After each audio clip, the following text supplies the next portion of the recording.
Welcome, dear listener. Tonight, as you rest your head and let the day begin to slip quietly away, I invite you to drift back, far, far back, to the very beginnings of human history. Imagine yourself standing on the banks of a wide, slow river, its waters glinting with the light of a warm sun. Around you stretches a landscape that feels both familiar and strange. Fertile fields of grain swaying in the breeze, mud, brick houses clustered together, and the murmur of voices, speaking one of the world's first written languages. This is Mesopotamia, the land between two rivers, the Tigris and the Euphrates, often called the cradle of civilization. Before this age, human life was nomadic, bound to the rhythms of hunting and gathering. Families traveled with the seasons, carrying what they owned and following herds of animals across the plains. But here, in the valleys of Mesopotamia, something remarkable began to unfold around 6,000 years ago. People discovered that by planting seeds in the rich soil, watered by rivers that flooded each year, they could grow more food than they needed. This abundance changed everything. Villages became towns, towns became cities, and the idea of civilization, complex, enduring, organized human life, was born. Close your eyes and picture one of these early cities, perhaps Uruk, one of the greatest of them all. Its walls rise up out of the desert like a vision, built from sun-dried bricks that glow golden in the fading light. Inside the walls, narrow streets wind between houses, and the air is filled with the sound of traders calling out their wares, of animals bleating in pens, and of children running in play.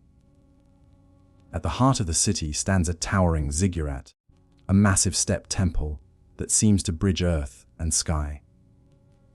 Priests climb its levels to offer sacrifices to the gods, who were believed to dwell above, watching over the fates of men. Life in Mesopotamia was not easy. The land was fertile but unpredictable, subject to floods and droughts.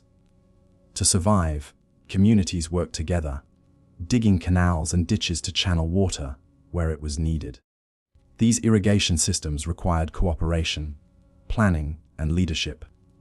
Slowly, structures of government emerged. Kings rose to command armies and oversee justice. Scribes scratched marks into clay tablets to keep records of harvests and trades. In this way, the first written language, cuneiform, came into being. Little wedge-shaped impressions pressed into soft clay, telling stories, recording laws, and keeping memory alive across generations. But civilization is never only about food, or buildings, or writing. It is also about how people see themselves and the world. In Mesopotamia, religion shaped every aspect of life. People believed their cities were under the protection of powerful gods and goddesses. Inanna, goddess of love and war; Enki, the god of wisdom and waters; Shamash, the sun god who brought justice. To please them, people offered gifts, prayers, and sacrifices, hoping for fertile fields and protection from disaster. Temples were not only houses of worship, but also centers of learning and economy, where grain was stored and distributed, where scribes kept careful count of the city's wealth. Imagine walking through the marketplace on a bright morning. Merchants spread out carpets woven with intricate designs. Potters display clay jars painted with simple yet elegant patterns. Metalworkers hammer bronze into tools and weapons. The air smells of baked bread and roasting meat. Amid the bustle, you hear voices bargaining over prices. Each transaction a small thread in the great web of trade that stretched far beyond the city walls. For Mesopotamia did not exist in isolation. It was connected to distant lands by caravan routes, exchanging goods and ideas with neighbors near and far.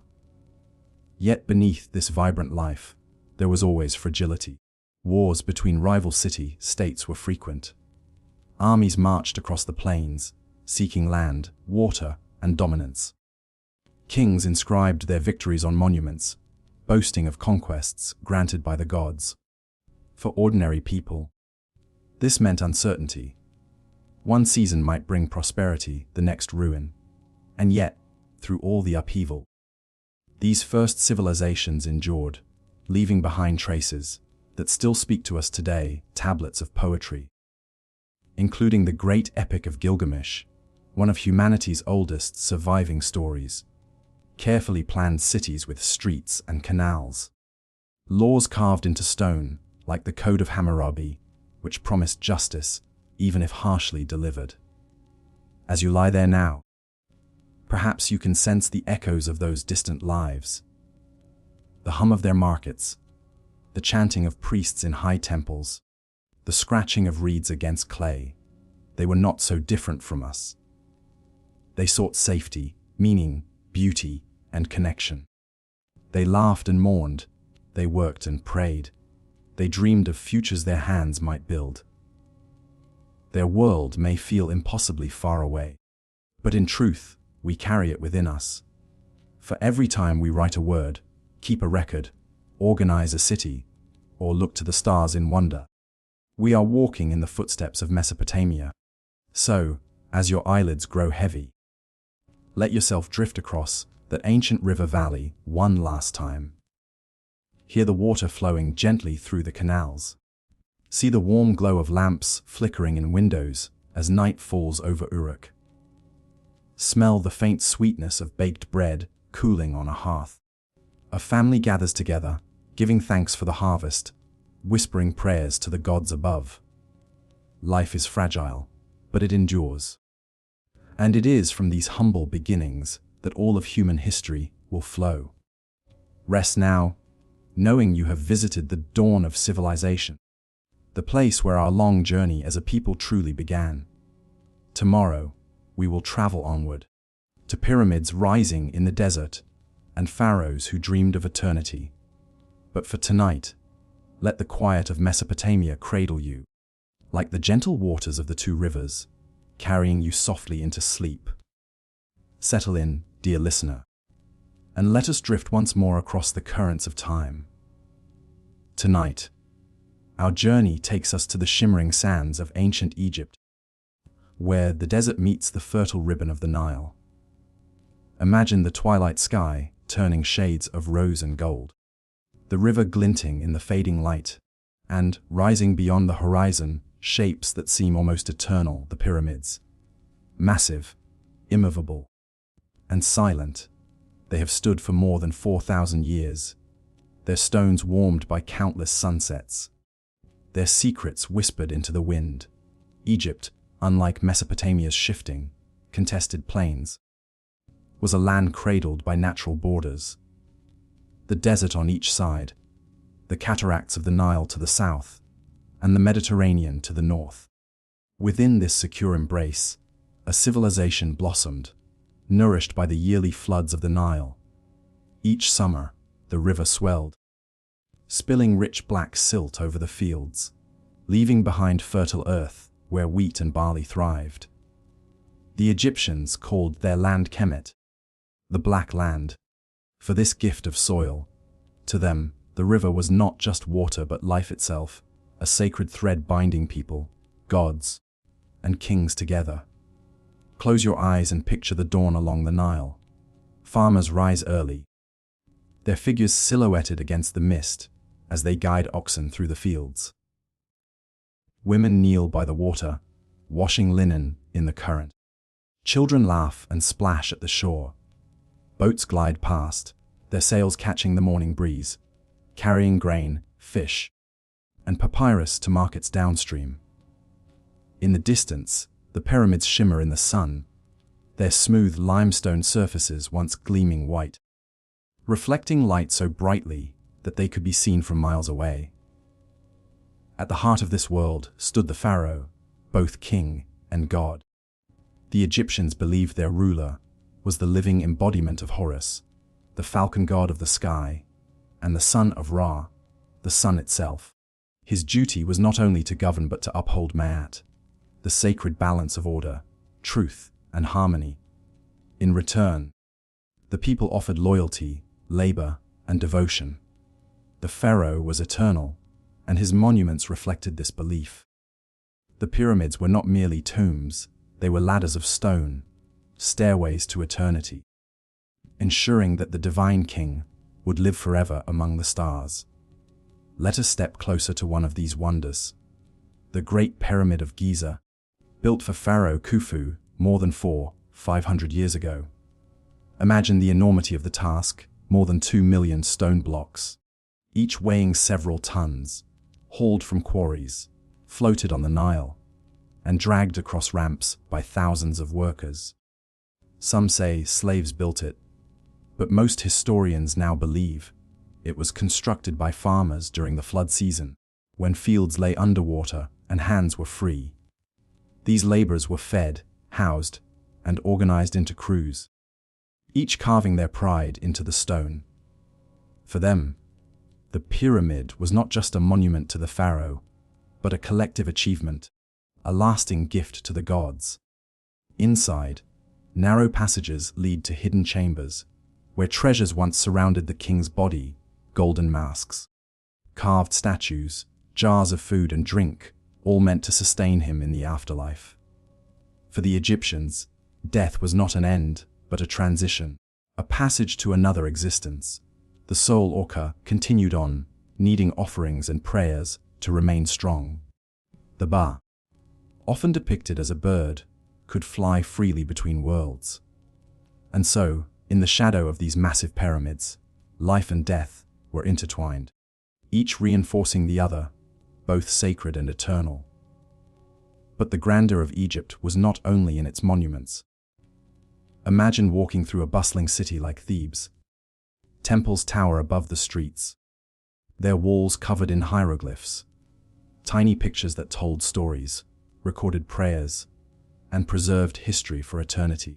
Priests in white linen robes carry offerings into the sanctuaries, where incense curls into the air, sweet and heavy. Musicians play harps and flutes, their melodies drifting out into the courtyards. In the marketplaces, traders barter for spices, copper, and cedar wood brought from distant lands. Craftsmen carve delicate jewelry of gold and turquoise, while scribes sit cross-legged, dipping reeds into ink, recording transactions on papyrus scrolls. Religion, like the river, flowed through every aspect of life. The pantheon of Egyptian gods was vast Isis, the mother and protector; Osiris, ruler of the underworld; Hathor, goddess of love and joy; Anubis, the jackal-headed guide of souls. Each village had its patron deity, each home its household spirits. Myths were told and retold, explaining the cycles of the sun, the flooding of the Nile, the journey of souls beyond death. To live in Egypt was to dwell in a world where the divine was ever present, woven into the very fabric of daily life. And yet, for all its splendor, Egypt was a human place, filled with the rhythms of ordinary lives. Children played with dolls made of clay and reed. Farmers worried over the floods, too high, and their homes could be destroyed, too low, and famine would follow. Families gathered at night to share meals of bread, beer, onions, and fish, their laughter carrying across the courtyards. Love poems have been found, written thousands of years ago, their words still tender and familiar. Lovers, comparing one another to flowers, rivers, and the brightness of the sun. As centuries passed, Egypt's power rose and waned. New pharaohs came, each seeking to leave their marked temples at Karnak, tombs carved into the Valley of the Kings, colossal statues gazing serenely across the sands. Dynasties fell, foreign powers came and went, but the Nile continued to flow, steady and faithful, as if untouched by time. Now, as you rest, picture once more those pyramids beneath a starlit sky. The desert is silent, the air cool after the day's heat. Torches flicker in the distance, where workers return to their homes. A priest raises his hands in prayer, calling upon the gods to watch over the pharaoh's eternal soul. And above it all, the pyramids stand, their sharp angles pointing upward, eternal guardians of a dream that life, like the river, could endure forever. Breathe deeply. Let the sands of Egypt cradle your thoughts. Feel the slow rhythm of the Nile carrying you into the night. For tomorrow, we will travel onward across the sea to another ancient land, Athens, where ideas of democracy and philosophy first took root. But tonight, let the pyramids watch over your sleep, steady and timeless beneath the stars. Close your eyes, dear listener, and let the warm winds of the Mediterranean carry you across the sea. Tonight, we arrive in Greece, in the 5th century before the Common Era, during the golden age of Athens. The sun is dipping low beyond the horizon, painting the sky in hues of amber and violet. The city glows in the fading light, its marble temples shining as though they, too, are touched by the gods. It is here, in this city of stone and story, that new ideas are being born. Ideas of democracy, philosophy, art, and reason that will echo down through the ages. Athens rests beside the sea, its harbor of Piraeus bustling with ships. The salty air is thick with the sounds of sailors, unloading goods: olive oil, wine, pottery, and grain. Merchants call out their prices, while children weave between stalls. But climb upward, and you will leave behind the noise of the harbor. A path winds gently through the city, past whitewashed houses with red, tiled roofs, past courtyards where families prepare evening meals, until finally you reach the Acropolis, the sacred heart of Athens. Here, rising above all else, stands the Parthenon, the great temple of Athena, goddess of wisdom and protector of the city. Its columns stretch high into the darkening sky, a forest of marble glowing in the sunset. Imagine the Athenians gathering here for festivals, carrying garlands of flowers, leading processions of animals for sacrifice, singing hymns to honor their goddess.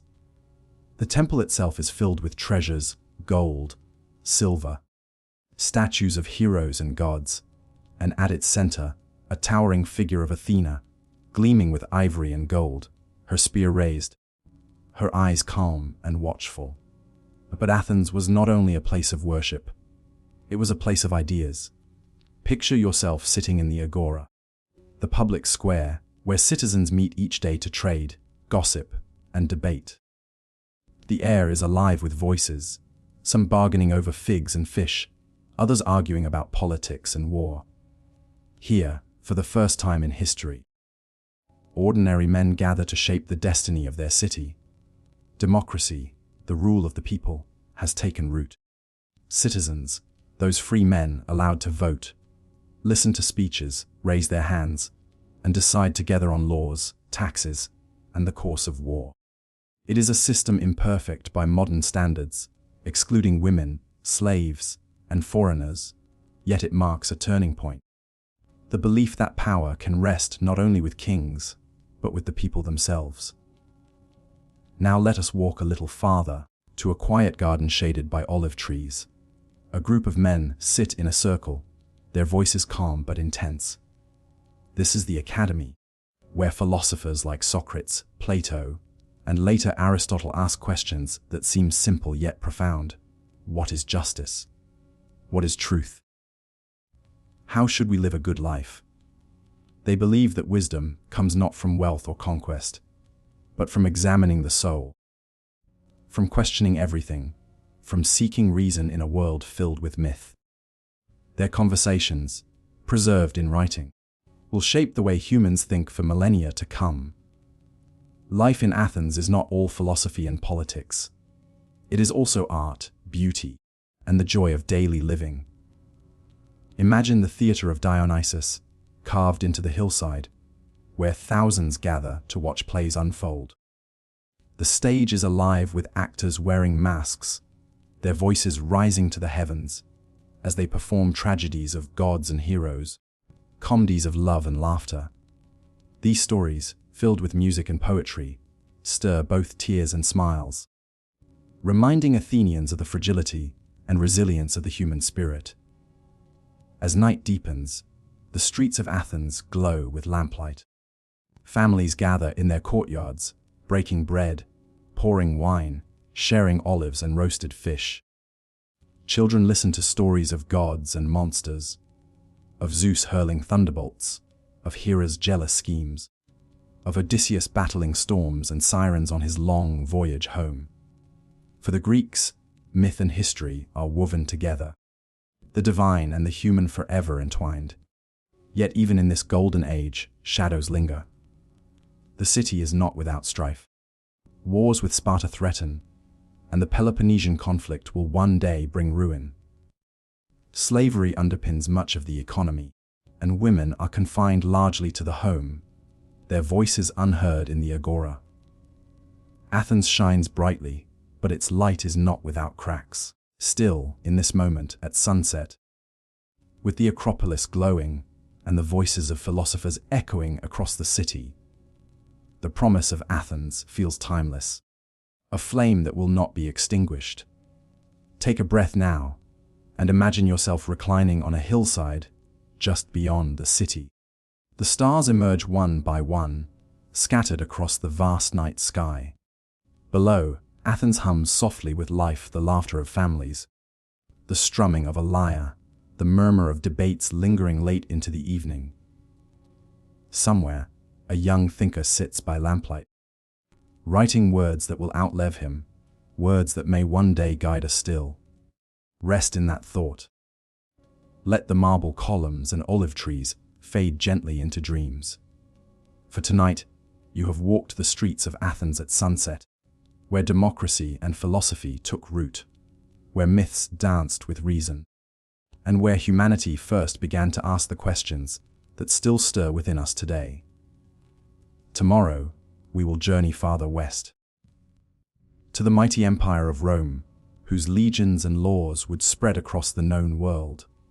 But for now, let Athens cradle you in its twilight, calm, eternal, and filled with quiet wonder.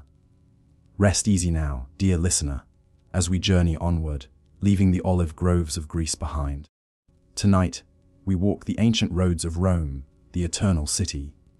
Picture it as evening settles in, the last rays of sunlight gilding the rooftops of tiled villas, the hum of life carrying through streets paved with stone. Rome is unlike any place we have visited before, vast, bustling, and powerful. It is a city that began humbly, by the banks of the Tiber River, and grew to rule an empire stretching from the deserts of Africa to the windswept isles of Britain. Imagine standing in the Forum, the heart of Roman public life. Around you rise marble columns and grand arches. Senators in white togas gather on steps, their voices carrying as they debate laws and policy. Merchants shout prices over the clamor of the crowd, while lawyers argue cases before the people. Temples line the square, their statues watching over the bustle. Jupiter, king of the gods, gazes sternly. Vesta, guardian of the hearth, receives offerings of flame.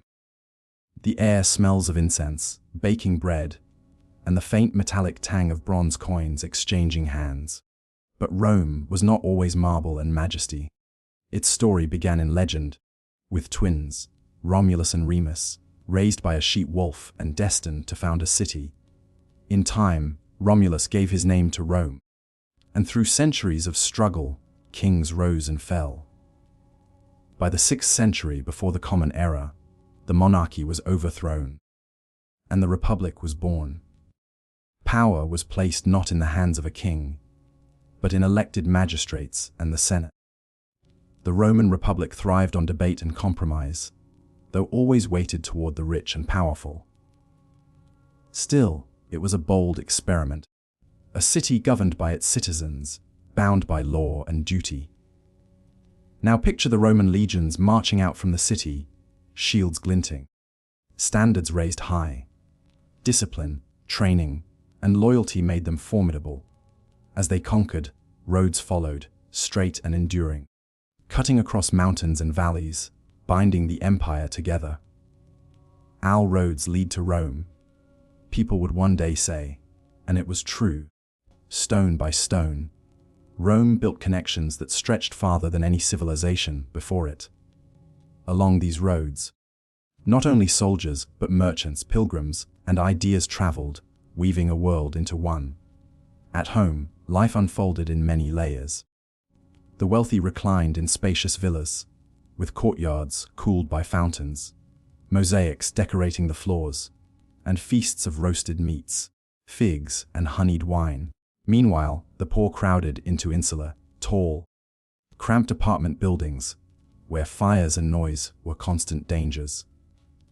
Yet even here, life had its rhythms. Children played in alleys, vendors sold hot bread, neighbors gathered to share gossip and meals.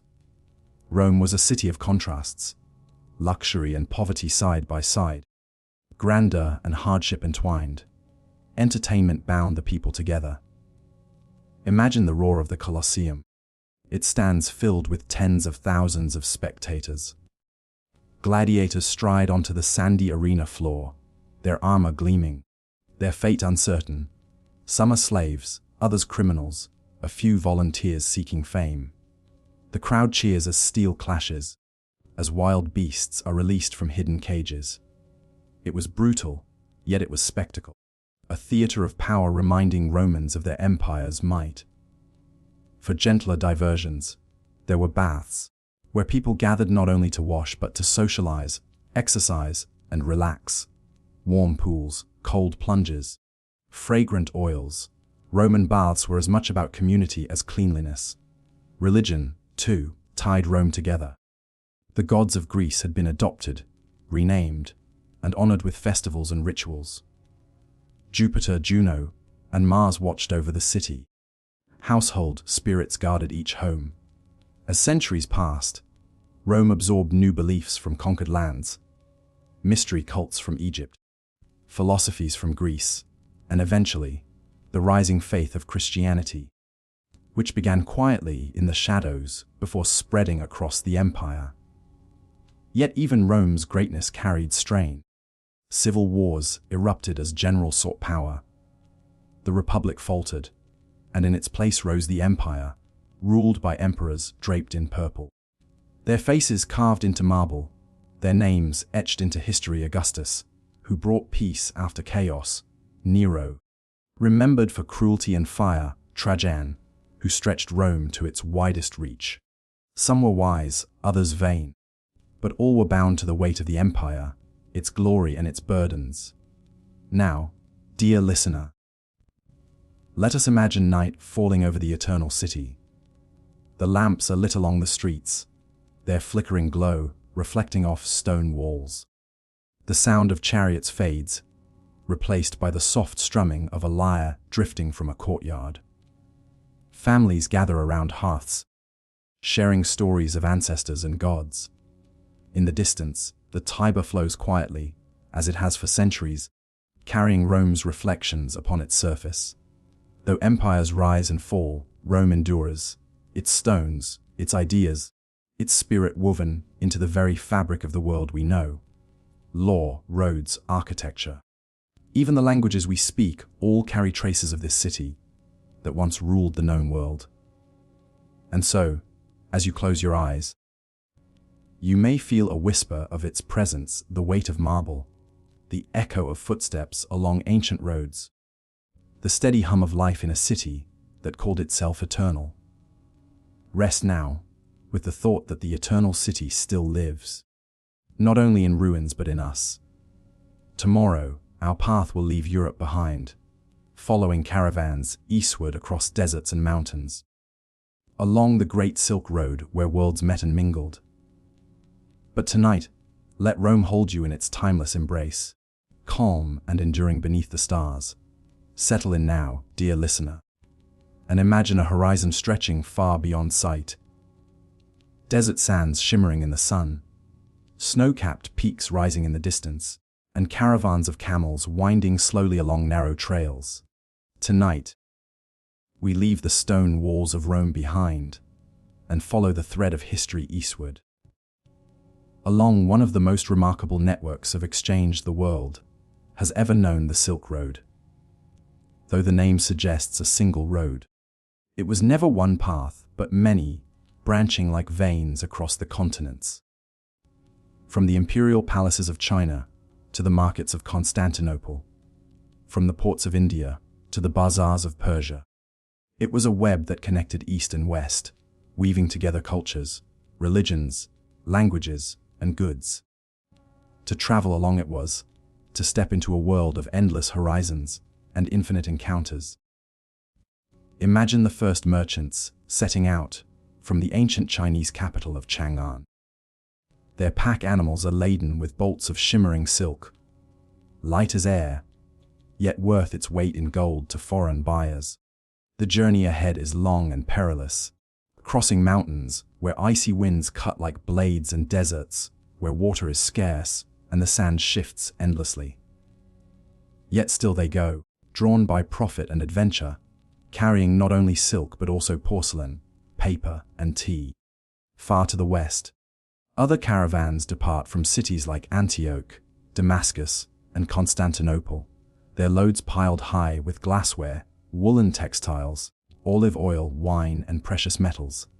Where paths meet, merchants gather in dusty ozers and bustling caravanserais, inns built to shelter weary travelers.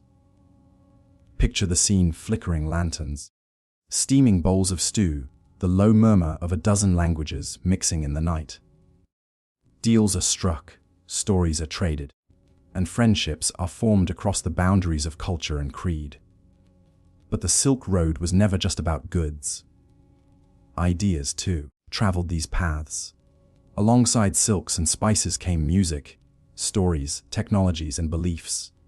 From India came Buddhism, carried by monks who trekked through deserts and mountains to bring the teachings of the Buddha to China, where new monasteries rose and scriptures were translated. From the Middle East came Islam, spreading its call to prayer along trade routes that stretched into Central Asia and beyond. From the West came Christianity, philosophy, and Roman law, carried by traders and pilgrims. Each encounter left its mark, shaping civilizations in ways both subtle and profound. Travelers faced hardships at every turn. Sandstorms could swallow entire caravans in the Taklamakan Desert, known as the Desert of Death. In the high passes of the Pamir Mountains, avalanches and icy winds claimed countless lives. Bandits lurked along the edges of the road, and wars between empires could close roads without warning. Yet despite the risks, people kept moving, drawn by the promise of riches and the thrill of discovery. Imagine the treasures of the Silk Road arriving in Europe for the first time: silk that shimmered with impossible colors, spices like cinnamon and pepper that transformed humble meals, paper that would one day fuel revolutions of knowledge, and gunpowder that would forever alter the face of war. These goods seemed almost magical to those who received them, tangible proof of lands beyond their imagination, and the exchange flowed both ways. Glassmakers in Rome taught their craft to artisans in Syria and beyond. Techniques of weaving and metalwork traveled eastward, reshaping industries in China and India. Even crops made the journey: grapes, pomegranates, and melons traveled east, peaches, oranges, and rice moved west. A farmer in far-off Italy might eat a fruit that had once grown only in Persia, while a cook in China seasoned food with spices from Arabia. The Silk Road was not only a highway of trade, but also of culture. Think of the music: flutes from Persia, drums from India, stringed instruments from China, blending to form new melodies. Think of the art: Persian patterns adorning Chinese ceramics, Buddhist statues carved in Greco-Roman style, manuscripts illuminated with colors that crossed continents. In every port, every market, something new was created from these encounters. But the Silk Road also carried shadows. Diseases traveled along the same paths as goods and ideas. The most infamous of these was the Black Death, the plague that swept from Asia into Europe in the 14th century, claiming millions of lives. What had once brought prosperity now carried devastation, a grim reminder that connection has its dangers as well as its blessings. Yet, even after empires fell and roads shifted, the spirit of the Silk Road endured. Long after caravans ceased to march in their great numbers, the dream of connection lived on. The idea that no land is truly isolated, that the world is bound together by the journeys of those who dare to cross its vast spaces. Now, let us imagine night falling along the Silk Road. In a lonely desert inn, travelers gather around a low fire. The stars blaze above, brighter than any city light. A merchant from Samarkand tells a story of his youth. A monk from India chants softly. A trader from Byzantium unwraps a parcel of goods to trade in the morning. Though they come from different worlds, tonight they share bread, warmth, and the comfort of companionship. For a brief moment, the Silk Road is not just geography, but humanity, a reminder that our stories, like our roads, are woven together. As you close your eyes, dear listener, let the rhythm of those journeys soothe you. Picture the steady sway of a camel, the crunch of boots in snow, the whisper of sand across stone. Let yourself drift with the caravan, carried across deserts and mountains, knowing that tomorrow brings yet another horizon. The Silk Road stretched not only across continents, but across centuries, a living thread in the tapestry of history. And though the caravans have long since vanished, the connections they wove endure, in our foods, our words, our art, and even in the very idea of a connected world. So rest now, in the glow of that ancient road. For tomorrow, our journey will shift again, toward the rise of a new faith and a new empire, the story of Islam and the caliphates that would carry learning and culture into a golden age. Close your eyes, dear listener, and picture the desert at dawn. The horizon glows with the soft light of sunrise, casting long shadows across rippling dunes. A caravan of camels stirs awake, their bells jingling faintly in the cool morning air. This is Arabia in the early 7th century, a land of vast deserts and scattered oases, of bustling markets and age-old traditions. It is here, in this seemingly remote corner of the world, that a new faith will rise, one that will transform empires, inspire civilizations, and reshape history, the faith of Islam.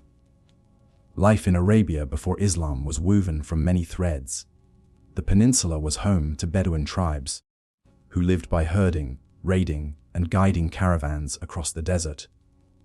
In the cities, merchants thrived, connecting trade routes from India, Africa, and the Mediterranean. Mecca, in particular, was a city of great importance. It lay at the crossroads of trade, and in its heart stood the Kaaba, a sacred sanctuary that drew pilgrims from far and wide. Though it housed idols of many gods, it was already revered as a holy place. It was into this world that Muhammad ibn Abdullah was born around the year 570. Orphaned young, he grew up among his tribe, the Quraysh, known for their role as guardians of the Kaaba. As a young man, he gained a reputation for honesty and integrity, earning the nickname Al-Amin, the trustworthy.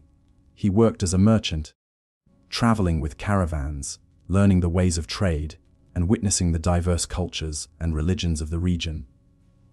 Judaism, Christianity, and Zoroastrianism among them. At the age of 40, Muhammad's life changed forever. Seeking solitude, he often retreated to a cave on Mount Hira, near Mecca. There, in the quiet of the night, he experienced a vision. According to Islamic tradition, the angel Gabriel appeared, commanding him to recite. And with that command, revelation began. Over the years that followed, Muhammad received verses that would later be compiled into the Quran, the holy book of Islam.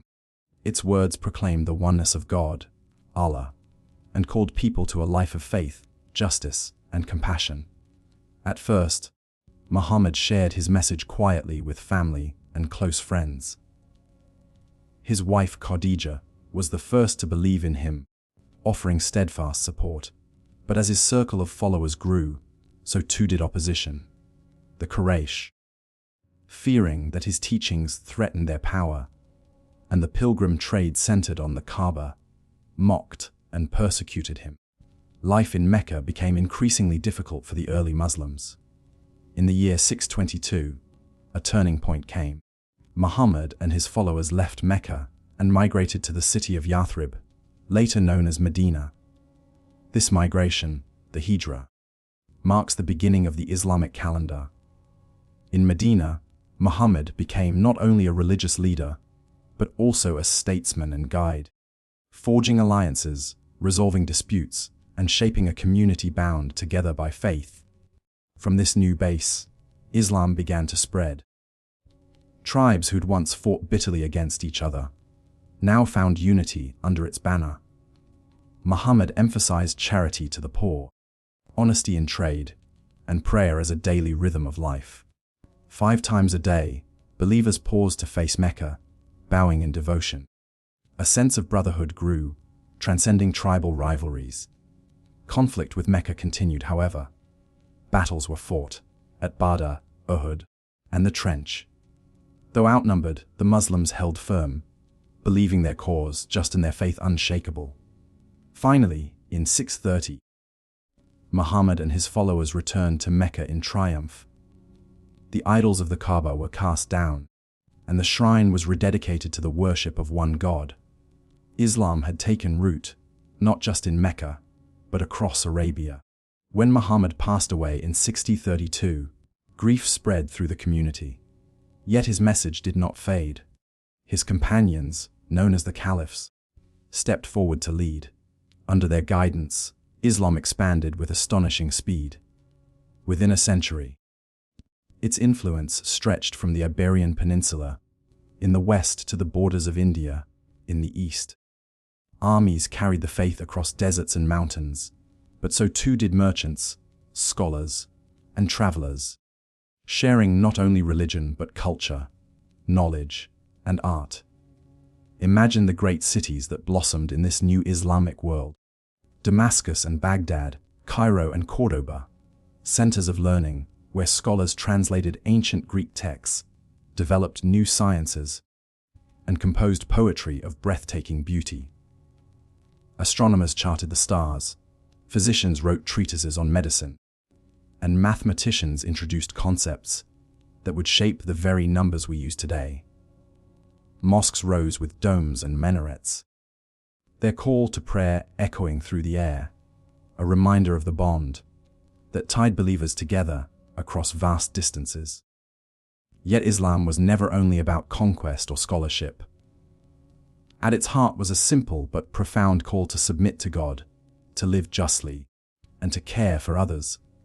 The 5 pillars: faith, prayer, charity, fasting during Ramadan, and pilgrimage to Mecca, gave structure to life, weaving the spiritual and the everyday into one fabric. For millions, these practices brought meaning, community, and peace. Now, as we rest in this story, imagine the hum of a medieval marketplace in Baghdad or Damascus.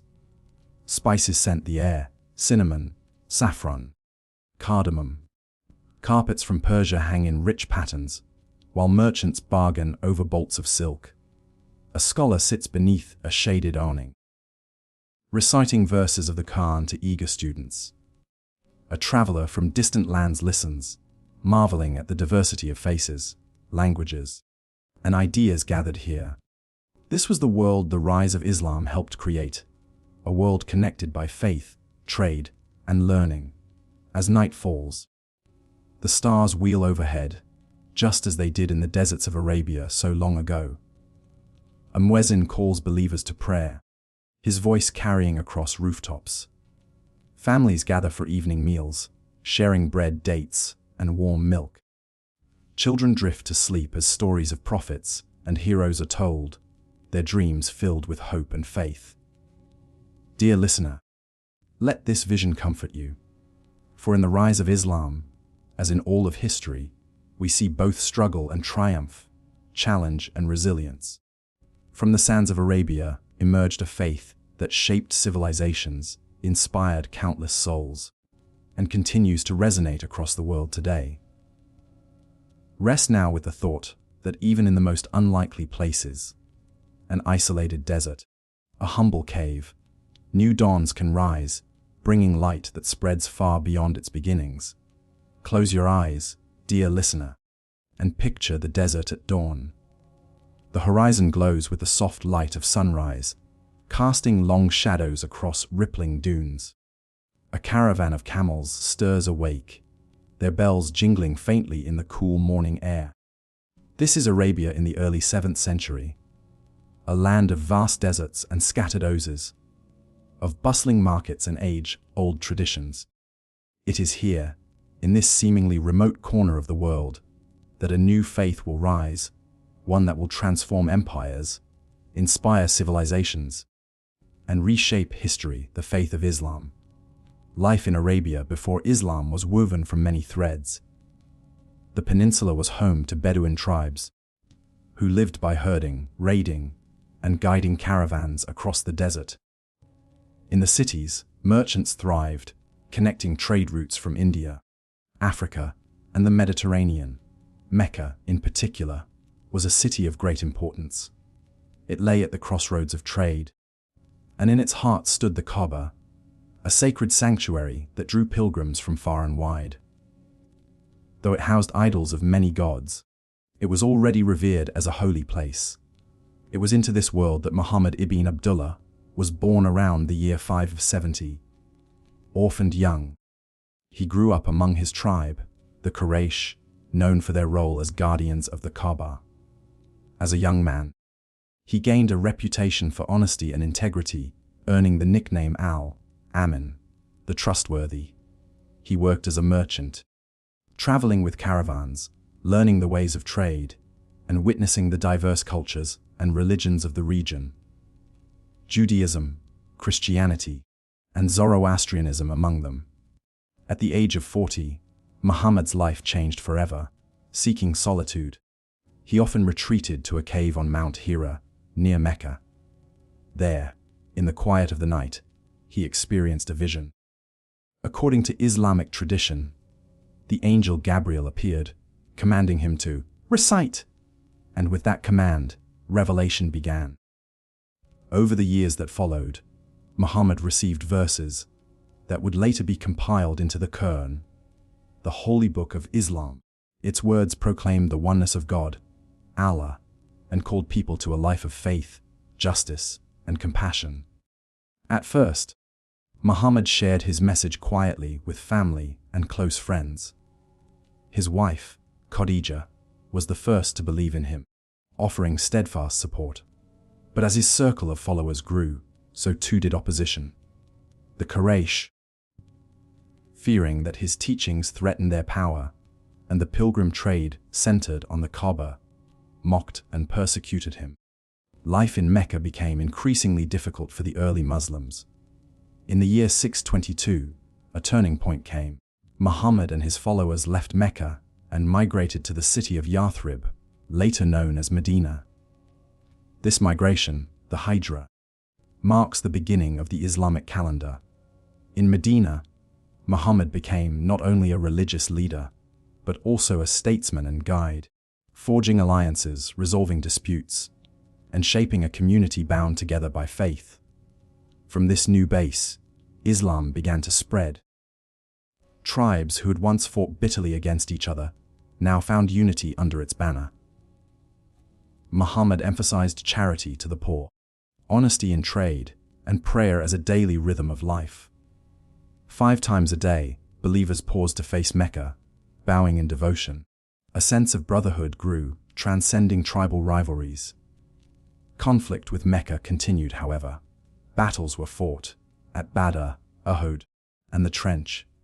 Though outnumbered, the Muslims held firm, believing their cause just and their faith unshakable. Finally, in 630, Muhammad and his followers returned to Mecca in triumph. The idols of the Kaaba were cast down, and the shrine was rededicated to the worship of one God, Islam had taken root, not just in Mecca, but across Arabia. When Muhammad passed away in 632, grief spread through the community. Yet his message did not fade. His companions, known as the caliphs, stepped forward to lead. Under their guidance, Islam expanded with astonishing speed. Within a century, its influence stretched from the Iberian Peninsula in the west to the borders of India in the east. Armies carried the faith across deserts and mountains, but so too did merchants, scholars, and travelers, sharing not only religion, but culture, knowledge, and art. Imagine the great cities that blossomed in this new Islamic world. Damascus and Baghdad, Cairo and Cordoba, centers of learning where scholars translated ancient Greek texts, developed new sciences, and composed poetry of breathtaking beauty. Astronomers charted the stars, physicians wrote treatises on medicine, and mathematicians introduced concepts that would shape the very numbers we use today. Mosques rose with domes and minarets, their call to prayer echoing through the air, a reminder of the bond that tied believers together across vast distances. Yet Islam was never only about conquest or scholarship. At its heart was a simple but profound call to submit to God, to live justly, and to care for others. The 5 pillars, faith, prayer, charity, fasting during Ramadan, and pilgrimage to Mecca, gave structure to life, weaving the spiritual and the everyday into one fabric. For millions, these practices brought meaning, community, and peace. Now, as we rest in this story, imagine the hum of a medieval marketplace in Baghdad or Damascus. Spices scent the air, cinnamon, saffron, cardamom. Carpets from Persia hang in rich patterns, while merchants bargain over bolts of silk. A scholar sits beneath a shaded awning, reciting verses of the Quran to eager students. A traveler from distant lands listens, marveling at the diversity of faces, languages, and ideas gathered here. This was the world the rise of Islam helped create, a world connected by faith, trade, and learning. As night falls, the stars wheel overhead, just as they did in the deserts of Arabia so long ago. A muezzin calls believers to prayer, his voice carrying across rooftops. Families gather for evening meals, sharing bread, dates, and warm milk. Children drift to sleep as stories of prophets and heroes are told, their dreams filled with hope and faith. Dear listener, let this vision comfort you, for in the rise of Islam, as in all of history, we see both struggle and triumph, challenge and resilience. From the sands of Arabia emerged a faith that shaped civilizations, inspired countless souls, and continues to resonate across the world today. Rest now with the thought that even in the most unlikely places, an isolated desert, a humble cave, new dawns can rise, bringing light that spreads far beyond its beginnings. Close your eyes, dear listener, and picture a city at night, its streets lit not by torches alone, but by the warm glow of lanterns hanging from arched doorways. The hum of conversation drifts through courtyards, and the fragrance of jasmine fills the air. This is Baghdad in the 9th century, the jewel of the Islamic world, a city where scholars, poets, and merchants gather, and where the seeds of knowledge bloom into wonders that will shape the world for centuries. This era is remembered as the Golden Age of Islam, a time when learning and creativity flourished across lands stretching from Spain to Central Asia. It was not golden because of riches alone, but because of the brilliance of minds and the openness of cultures to exchange ideas. Imagine standing in the great House of Wisdom in Baghdad, a library and academy founded by the Abbasid caliphs. Within its walls, scholars from many lands, Arabs, Persians, Greeks, Jews, and Christians, worked side by side. They translated texts from Greek, Sanskrit, and Persian into Arabic, preserving ancient knowledge that might otherwise have been lost. The works of Aristotle, Hippocrates, and Euclid found new life here, studied, debated, and expanded upon. In the stillness of a study chamber, a scholar dips his pen into ink and begins to copy a manuscript. Outside, another group debates the nature of the stars, pointing to a chart of the heavens. Astronomers observe the skies with patience, refining calculations of planetary movement, improving navigation for travelers at sea and caravans in the desert. It was here that the word almanac was born, from Arabic texts that tracked time and celestial cycles. Medicine, too, thrived in this age. Physicians wrote great medical encyclopedias, drawing from both ancient wisdom and their own careful observations. One such figure, Avicenna, compiled a canon of medicine that would guide doctors in both the Islamic world and Europe for centuries. Hospitals arose in cities like Baghdad and Cairo, with wards for the sick, pharmacies for remedies, and training grounds for future doctors. In these places, healing was treated as both science and service, a duty to care for those in need. Mathematics took bold new steps as well. Scholars in the Islamic world refined the concept of zero, built upon Indian numerals, and developed algebra, its very name coming from the Arabic word al-jabr. Geometry and trigonometry advanced, shaping architecture, astronomy, and engineering. Every time we balance an equation or calculate with decimals, we echo discoveries born in this golden time. But the golden age was not only about science. It was also about art, poetry, and storytelling. In markets and palaces, poets recited verses of love, faith, and longing.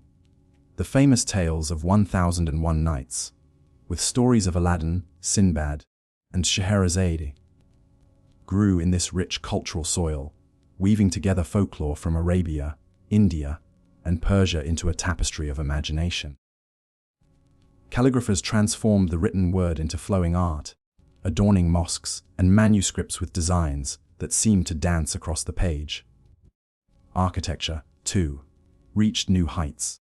Picture the great mosques of this era, domes rising like celestial spheres, minarets piercing the sky, courtyards shaded with arcades.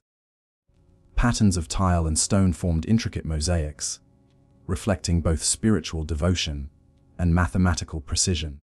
To walk into such a space was to feel lifted beyond the earthly, carried into a harmony of form and faith.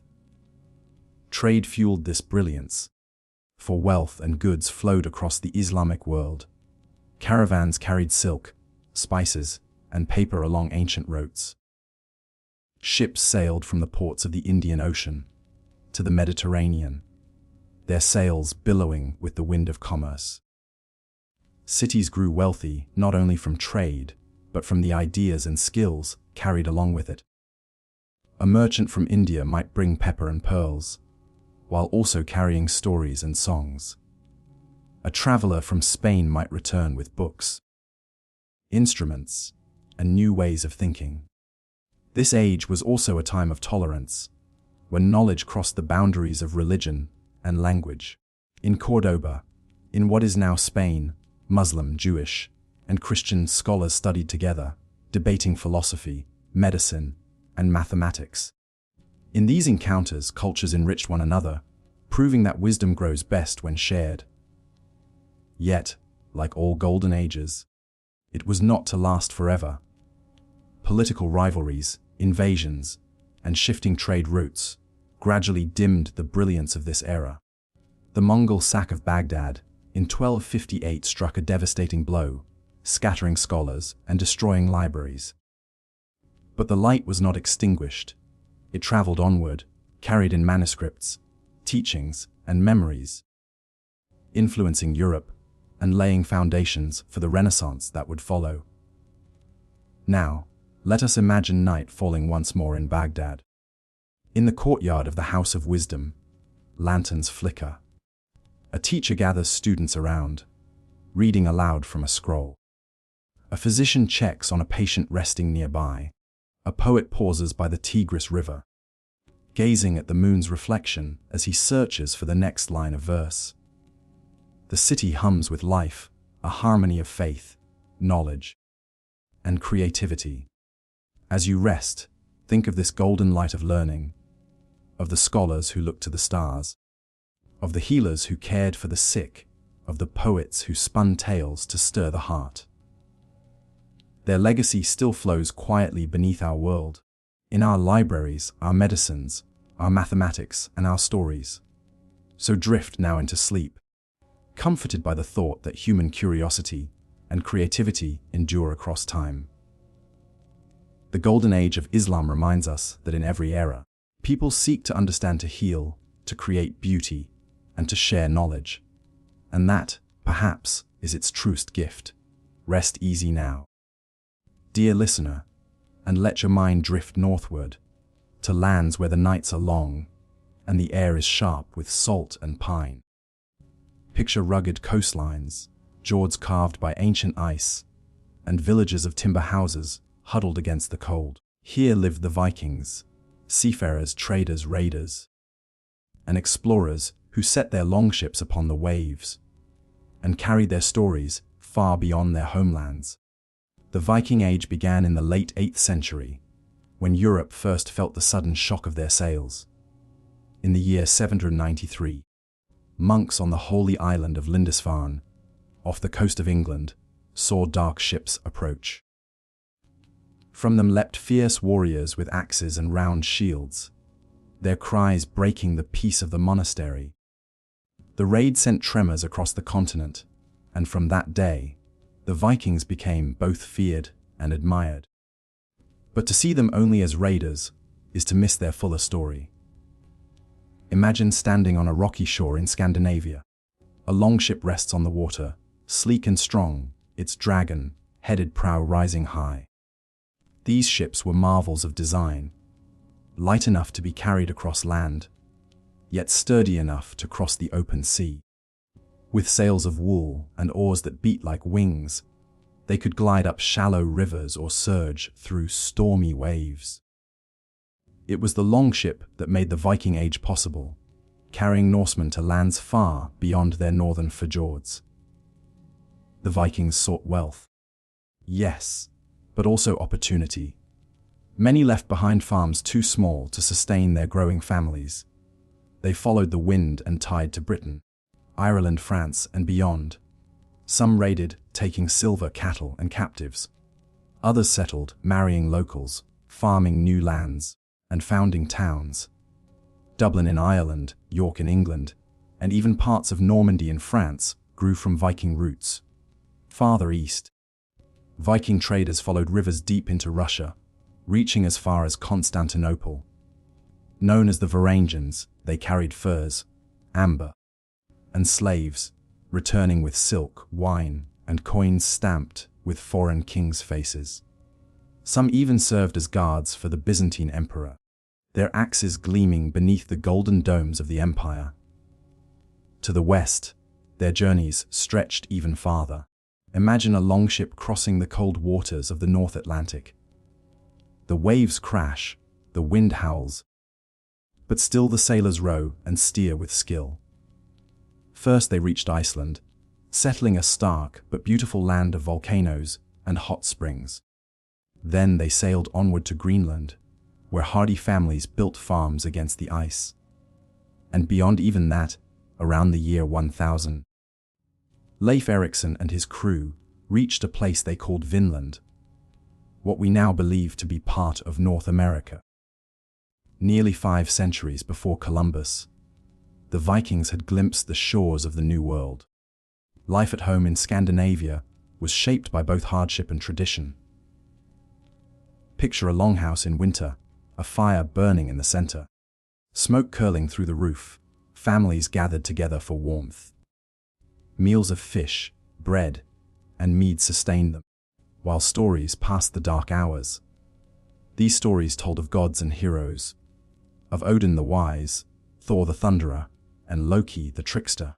In their myths, the Vikings saw reflections of their world, harsh yet beautiful, dangerous yet full of wonder. The sagas, written down centuries later, preserved tales of daring voyages and feuds, of love, betrayal, and honor. They remind us that these were not faceless raiders, but people with families, dreams, and traditions, whose lives echoed with both struggle and triumph. Over time, the Viking world changed. As kings rose in Scandinavia and Christianity spread, raids became less frequent. Warriors laid down their axes, and churches rose where once stood pagan shrines. By the 11th century, the Viking Age was ending, but its legacy remained, in languages, in place names, in laws, and in the bloodlines of Europe. Now, let us imagine night falling over a Viking settlement. The longships rest on the shore, their sails furled. Children chase each other through the fading light, while elders sit by the fire, telling sagas of gods and ancestors. The stars gleam above, the same stars that guided sailors across unknown seas.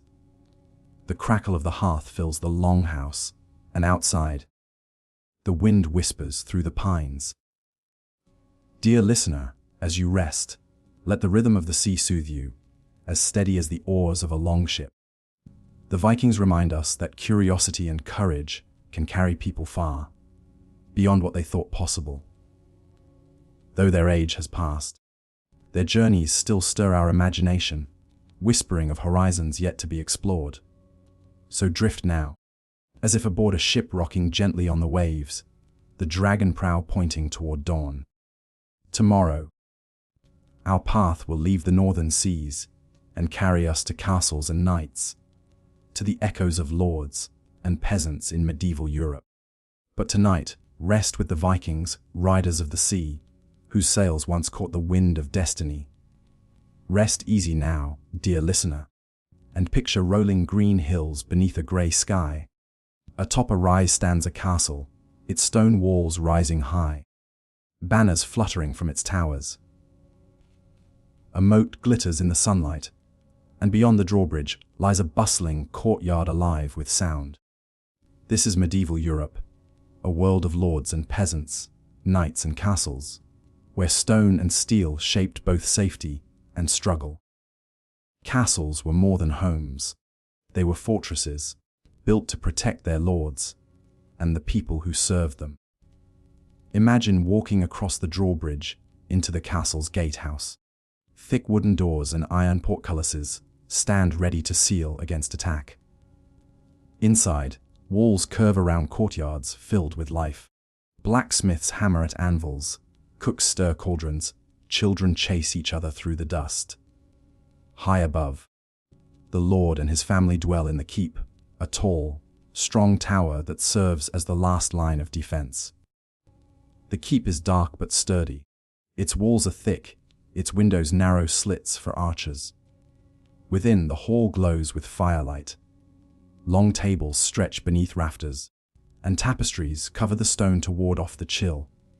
Here, the lord holds feasts, hears disputes, and dispenses justice. Candles flicker, goblets clink, and the murmur of voices fills the air. Around the castle lies the land that sustains it.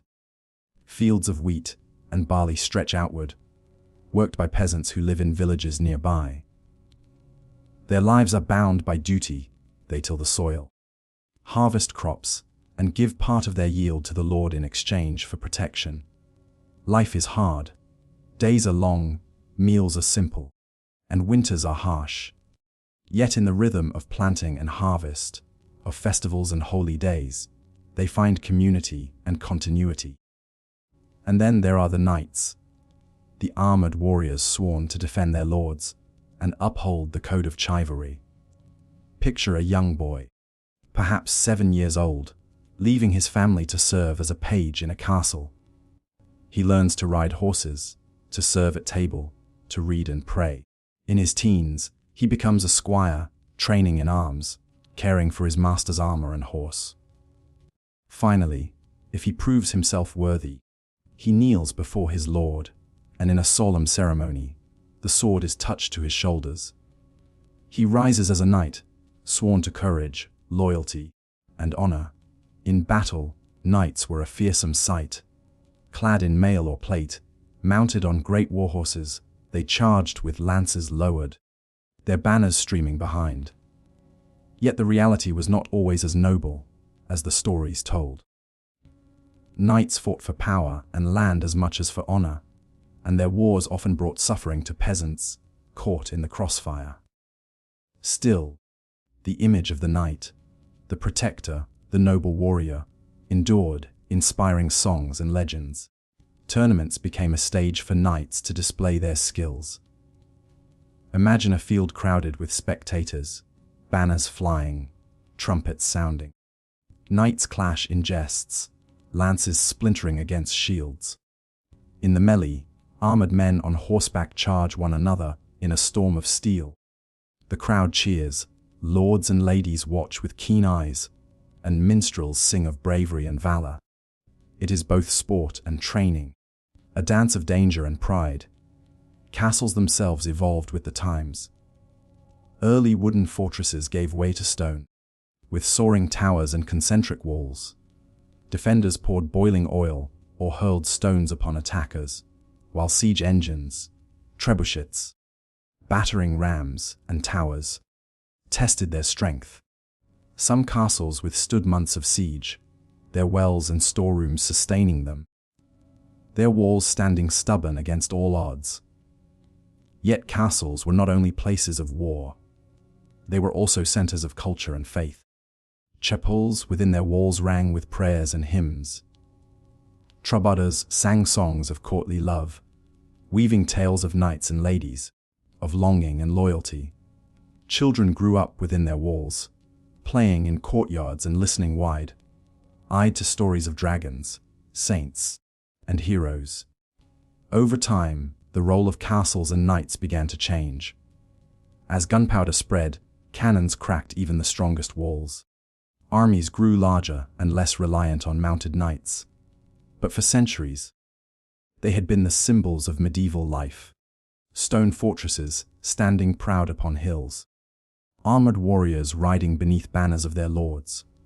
Now, as night falls, picture the castle at rest. The drawbridge is raised.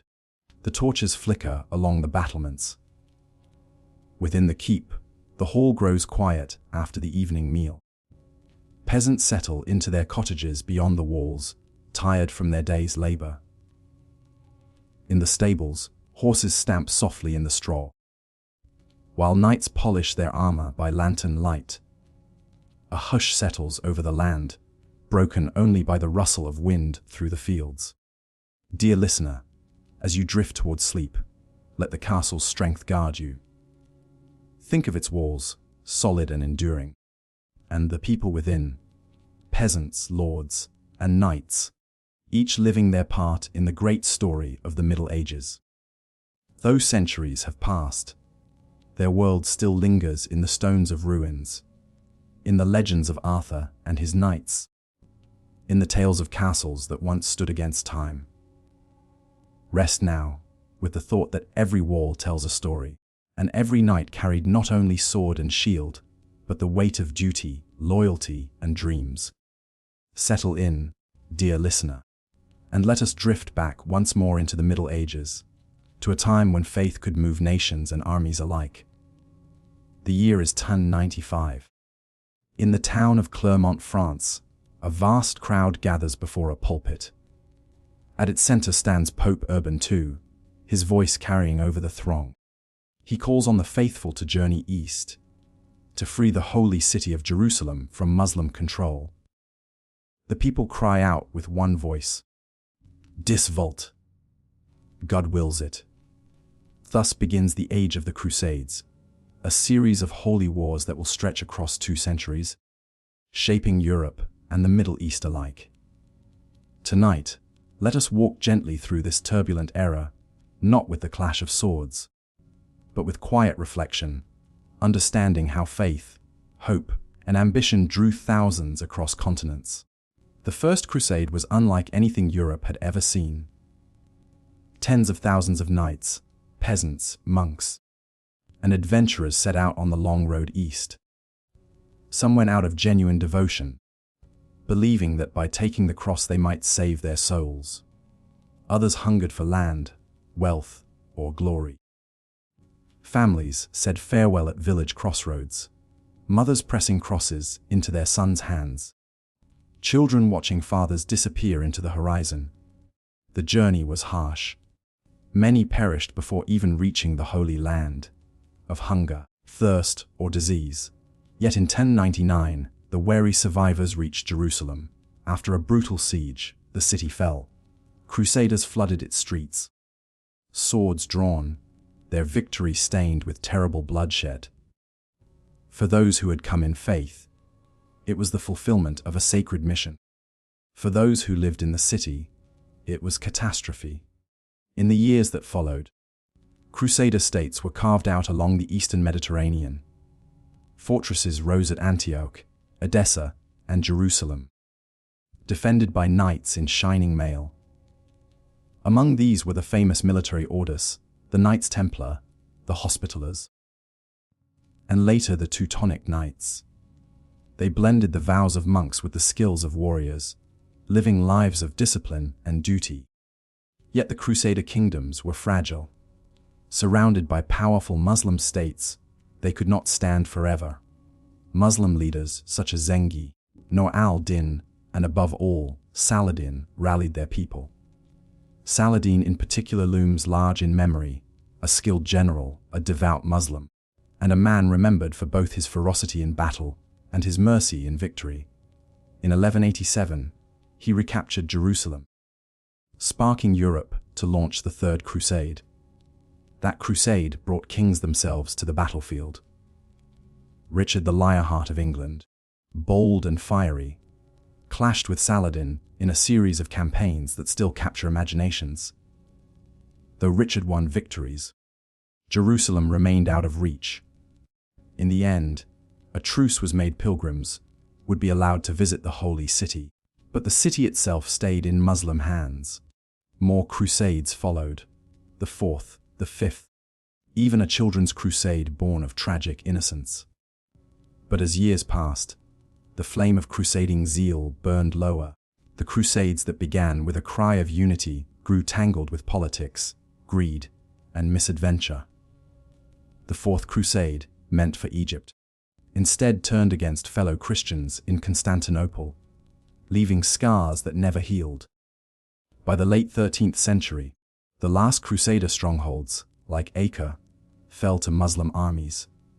The dream of a Christian Jerusalem faded. Europe turned inward, and the crusading spirit slowly gave way to new ventures, trade, exploration, and the Renaissance to come. Yet the Crusades left a long shadow. For some, they are remembered as tales of chivalry and courage, of knights battling under the cross. For others, they are memories of violence, conquest, and destruction. They opened channels of trade that brought silk, spices, and knowledge from the east to the west. They also deepened mistrust between faiths, a tension that lingers even now. But here, as you rest, let us set aside the clash of armies and instead picture a quieter moment. Imagine a pilgrim on the long road east, walking mile after mile with staff in hand. Dust clings to his sandals, the sun beats down, but his heart is lifted by the thought of reaching the Holy Sepulchre, the tomb of Christ in Jerusalem. For him, the crusade is not about battle, but about devotion, sacrifice, and hope. As night falls over the Crusader camp, fires flicker and voices murmur in a dozen tongues: French, German, Italian, Arabic, Greek. Horses stamp softly. Armor glints in the firelight. Somewhere, a knight whispers a prayer. Somewhere else, a mother in Europe prays for a son far away. Across the lands, faith ties people together even as war divides them. Dear listener, as you close your eyes, let the tumult of the Crusades fade into quiet reflection. Think not of swords and sieges, but of the enduring human longing for meaning, for belonging, for a connection to the divine. The Crusades remind us that history is rarely simple, woven instead of many threads. Devotion and ambition, courage and cruelty, tragedy and transcendence. Rest now, knowing that those centuries have passed. The echoes of those cries, disvolt, still remind us how deeply faith and hope can move the human heart. Close your eyes, dear listener, and picture a vast horizon with no end. The grasslands stretch in every direction, rolling waves of green and gold beneath an endless sky. The wind whispers through the steppe, carrying the sound of hooves, swift, steady, relentless. This is the world of the Mongols, born in the saddle, raised beneath the open sky, destined to forge one of the largest empires in human history. In the late 12th century, among these tribes of horsemen, a boy named Temujin was born. His life was harsh from the beginning. His father was poisoned, his family abandoned by allies, and young Temujin grew up knowing hunger, danger, and betrayal. Yet hardship shaped him into a leader of rare vision and iron will. He united the warring clans of the steppe under his banner, earning the name by which the world would remember him: Genghis Khan. The universal ruler, the Mongol warrior was unlike any other of the age. From childhood, every boy learned to ride, to loose an arrow at full gallop, to endure the bitter winters and scorching summers of the steppe. Their horses were small but strong, able to carry riders for days. Their bows were powerful, their tactics fluid. Where lumbering medieval armies marched slowly, the Mongols moved like the wind, swift, elusive, unstoppable. Imagine the thunder of their approach: thousands of riders, banners fluttering, arrows hissing through the air. Enemies often never saw them coming. Villages fell before they could even prepare. Entire kingdoms trembled at the sight of dust clouds rising on the horizon. But Genghis Khan was not only a conqueror of cities, he was also a builder of an empire. He set down laws, known as the Yasa, to govern his vast domains. He promoted men based on merit rather than birth, rewarding loyalty and skill. He welcomed artisans, scholars, and traders, recognizing that an empire needed more than swords to thrive. From the steppes of Mongolia, his armies surged outward, into China, Central Asia, Persia, even to the edges of Europe. Cities like Samarkand and Bukhara fell to Mongol might, their wealth and knowledge absorbed into the growing empire. The great Khan's realm stretched farther than Rome had ever dreamed, from the Pacific Ocean to the Black Sea. Yet with conquest came terror. Entire cities were destroyed, their people slaughtered or scattered. For those who resisted, the Mongol storm was merciless. But for those who submitted, a strange peace followed. Roads were secured.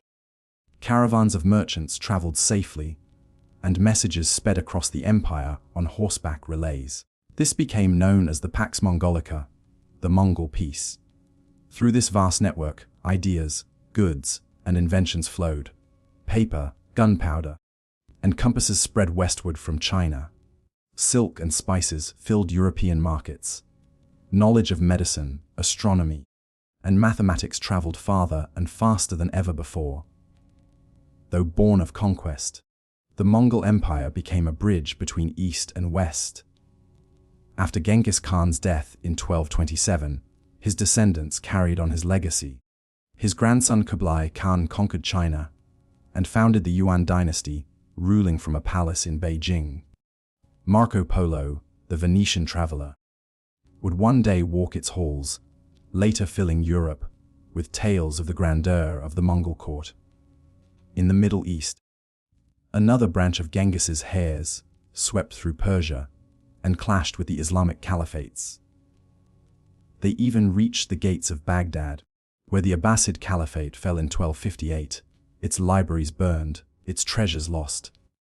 In Eastern Europe, Mongol horsemen raided as far as Hungary and Poland, leaving stunned survivors, whispering tales of horsemen from the ends of the earth. But the empire that seemed unshakable began to fracture. The vastness that was its strength also became its weakness. Rivalries between heirs splintered the unity Genghis Khan had forged. By the 14th century, The empire had broken into smaller khanates. The Golden Horde in Russia, the Ilkhanate in Persia, the Chagatai Khanate in Central Asia, and the Yuan dynasty in China. Each carried echoes of the Mongol legacy, but none held the world together as the Great Khan had done. Still, their impact endured. The Mongols reshaped the map of Eurasia, toppled dynasties, and opened pathways of exchange. Even the Black Death, the plague that devastated Europe in the mid-14th century, likely traveled along the very trade routes the Mongols had secured. In ways both wondrous and terrible, the horsemen of the steppe altered the course of history. And so, as night falls, let us return to the steppe itself, quiet once more beneath the stars. The firelight of a nomad camp flickers in the darkness. Families huddle in felt yurts, horses graze nearby, and a lone rider gazes into the distance. For all their conquests, the Mongols remained tied to this land of open sky and endless horizon. Here, under the sweep of constellations, they were at home. Dear listener, as you drift towards sleep, let the rhythm of hooves carry you.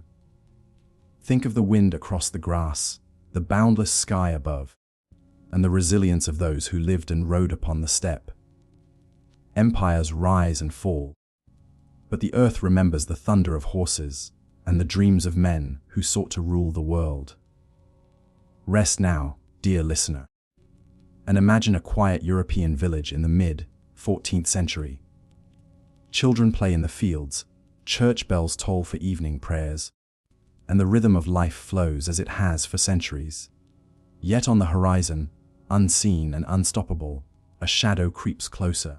It rides not on horseback, nor with banners flying, but in silence, hidden in fleas, carried by rats, traveling along trade routes. Soon, this shadow will darken towns and cities alike. History remembers it as the Black Death.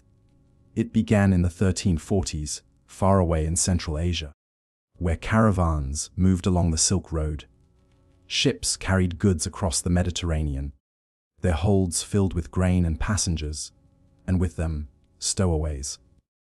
Black rats scurried in the shadows, their fleas infected with a deadly bacterium. When ships docked in Sicily in 1347, the sickness arrived in Europe. From there, it spread with terrible swiftness. The symptoms were cruel and sudden. First, fever and chills gripped the body. Then swellings, called buboes, rose in the armpits and groin, dark and painful. Within days, many were dead. Others coughed blood, the sickness filling the air around them. Doctors were powerless. Their masks of herbs and prayers offered no cure. Panic followed wherever the plague appeared. Villages were abandoned, crops left unharvested, streets filled with silence. In cities, death carts rolled through alleys, their wheels creaking as they carried the departed to mass graves. Bells tolled endlessly, their sound a reminder of sorrow. Some turned to prayer, believing the plague a punishment from God. Others turned against neighbors, seeking scapegoats in their fear. And yet, even in the darkest days, moments of humanity endured. Priests and nuns tended to the sick, though many perished themselves. Families cared for one another as best they could, though fear gnawed at their hearts. In some places, songs and stories were whispered to ease children's fears, even as the plague pressed in around them. The scale of loss was beyond measure.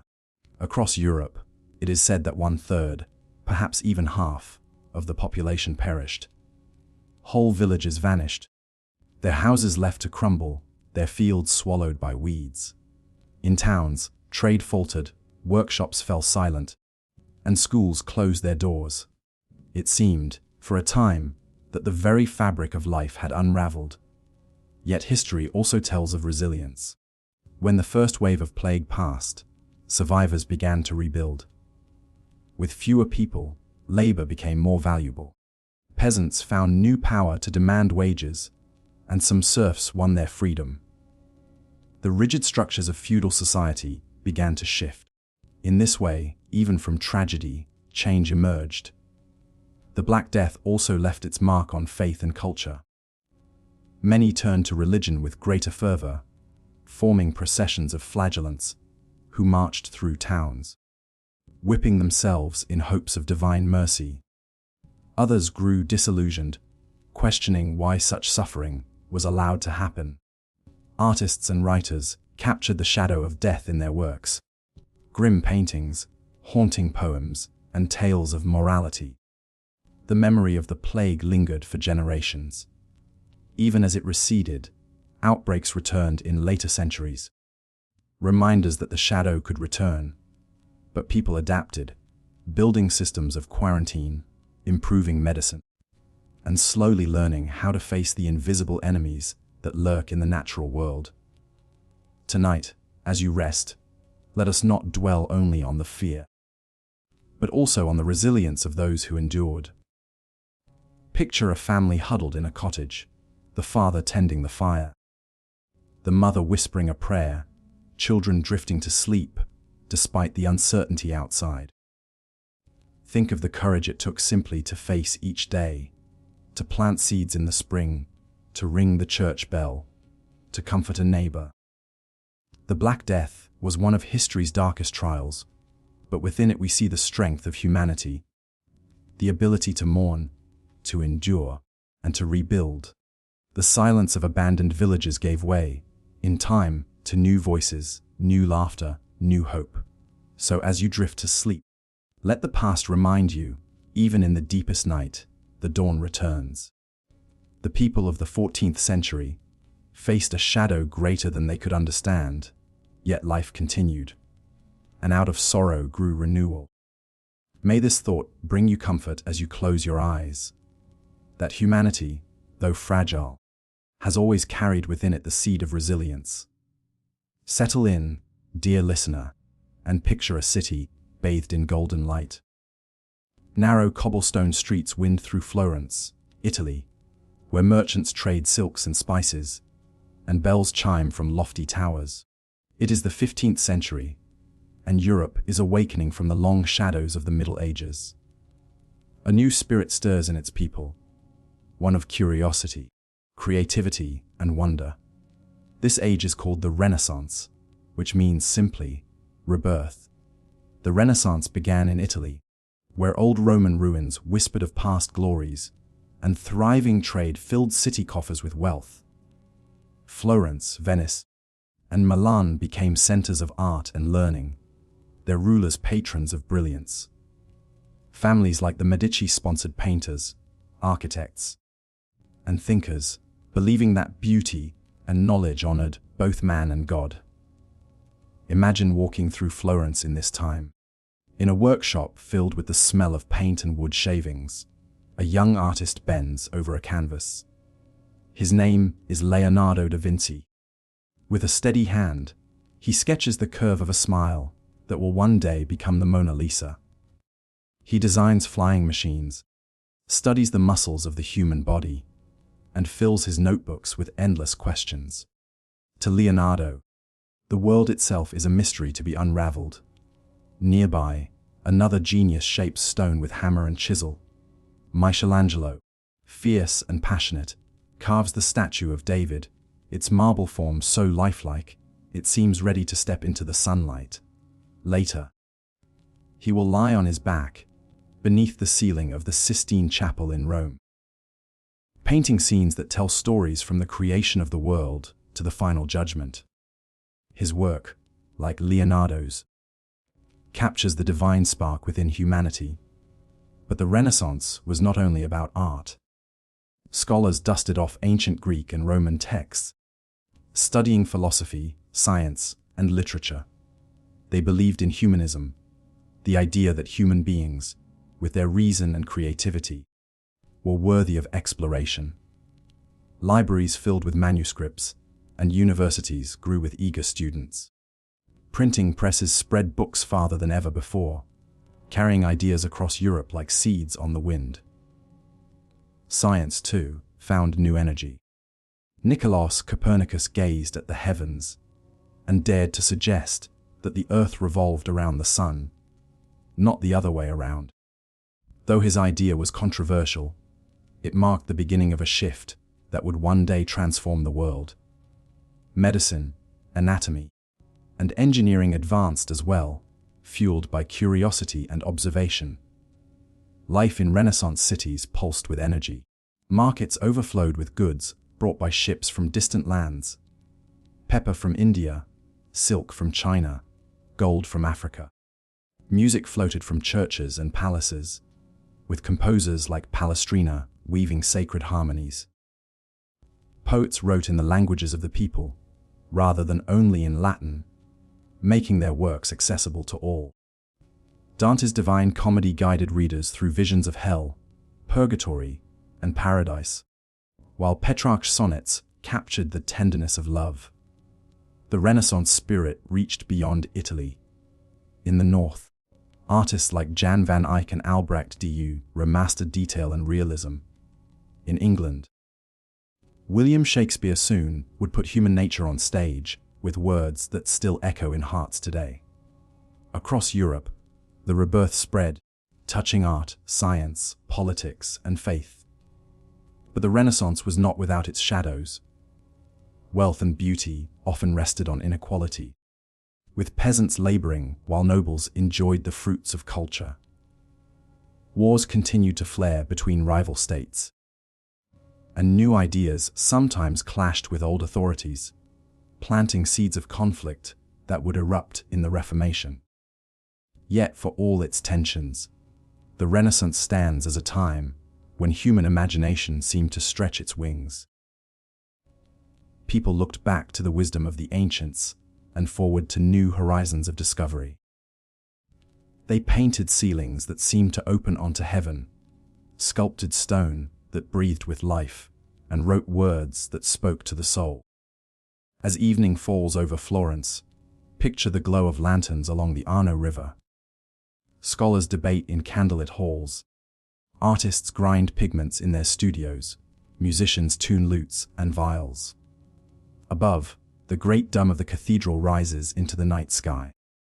A marvel of engineering by Brunelleschi, its silhouette a symbol of what human hands and minds could achieve. Dear listener, as you drift into rest, let the Renaissance remind you of the power of curiosity. Think of Leonardo, forever asking questions, of Michelangelo, carving beauty from stone, of poets and scholars seeking wisdom in words. Their age was one of rebirth, but the spark they carried is timeless. The belief that within each person lies the capacity to wonder, to create, to learn, and to dream. Close your eyes now, with the thought that even after centuries of darkness, light can return, and with it, the dawn of something new. Rest gently now, dear listener, and imagine a harbor at dawn. The air is cool, the sea calm, and 3 ships rest at anchor, the Niger, the Pinta, and the Santa Maria. Their sails are furled, their timbers creak softly, and sailors bustle about in preparation. The year is 1492, and Christopher Columbus is about to set forth from Spain on a voyage that will change the course of history. For centuries, Europeans had longed for a direct route to Asia, to the spices, silks, and treasures described in stories of the East. Overland paths like the Silk Road were long, dangerous, and controlled by powerful empires. Some dreamed of sailing westward across the Atlantic to reach Asia. Most believed the journey impossible, but Columbus, bold and determined, convinced Spain's monarchs, Ferdinand and Isabella, to support him. On that summer morning, the ship set sail from Palos de la Frontera. Imagine the sailors gazing nervously at the horizon as the shoreline fades. Weeks stretch into months, the endless ocean surrounding them. They whisper fears of sea monsters, of falling off the edge of the world, though scholars already knew the earth was round. Still, the vastness of the unknown weighed heavily. Supplies dwindled, tempers flared, and hope waned. Then, in October, a cry split the night. Tierra! Land! After 70 days at sea, the sailors reached the islands of the Caribbean. Columbus believed he had reached Asia, but in truth, he had stumbled upon a continent unknown to Europe. Lands already home to millions of indigenous peoples, with rich cultures and histories, stretching back thousands of years. The meeting of worlds was both wondrous and tragic. To the Europeans, it seemed a door had opened to endless opportunity, new lands to claim, resources to harvest, souls to convert. To the indigenous peoples, it was the arrival of strangers who would forever alter their way of life. At first, there was curiosity and exchange. Food, animals, and ideas flowed between continents. Potatoes, tomatoes, maize, and cacao traveled to Europe, while horses, wheat, and steel arrived in the Americas. This became known as the Columbian Exchange, and it reshaped diets, economies, and cultures across the globe. But shadows followed closely. Along with goods, Europeans brought diseases like smallpox and measles, illnesses against which native peoples had no defense. Entire communities were devastated. In the decades that followed, waves of colonization spread, bringing conquest, slavery, and suffering alongside trade and settlement. Still, for those living in Europe at the time, the discoveries sparked wonder. Imagine hearing for the first time of golden cities, vast forests, and new shores beyond the horizon. Sailors returned with exotic goods and tales of lands teeming with possibility. Maps began to redraw the world, no longer centered only on the Mediterranean, but stretching to include oceans and continents once unknown. Other explorers followed. Vasco da Gama sailed around Africa to reach India. Ferdinand Magellan's crew, though Magellan himself did not survive, circumnavigated the globe, proving the vastness of the earth. Spanish conquistadors like Hernán Cortés and Francisco Pizarro marched into the great empires of the Aztecs and Incas, toppling them with steel, horses, and disease. Their victories brought Spain immense wealth, but left scars that still endure. Yet the age of exploration was more than conquest. It was also an age of connection. Oceans that once divided humanity became highways of exchange. Goods, ideas, technologies, and even languages crossed borders like never before. The world grew smaller, even as horizons expanded. But imagine, for a moment, a sailor on those voyages. Standing on the deck at night, he gazes at stars spread across the heavens. The sea is endless, the ship small, and the future uncertain. He does not know that his journey will alter continents, topple empires, and shape centuries to come. He only feels the sway of the waves, the salt of the sea, and the pull of the unknown. By the late 16th century, the age of exploration had redrawn the globe. Spain and Portugal carved empires across oceans, while England, France, and the Netherlands soon joined in. Competition fueled voyages, colonies, and trade routes.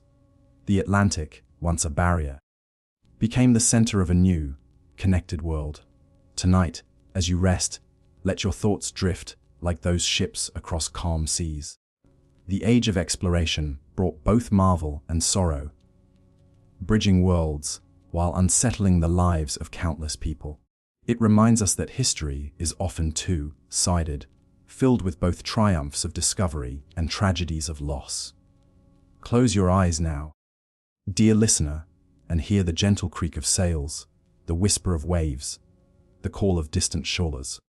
Like those sailors, may you find courage in the unknown and peace in the journey, wherever your path may lead.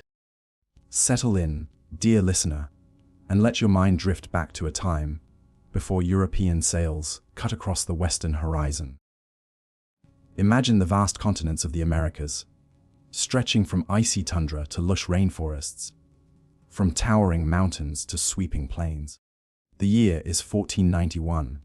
To much of Europe, these lands are unknown, but here they flourish with life. Home to millions of people and countless cultures. Across these continents, civilizations rose and thrived, each shaping the land in ways that reflected their needs. beliefs, and dreams. Let us take a quiet walk through this world before contact, pausing at the places where human ingenuity left its mark. We begin in the north, in the forests and lakes of what we now call Canada. Here, peoples like the Iroquois and Algonquin built longhouses of timber, shared by extended families.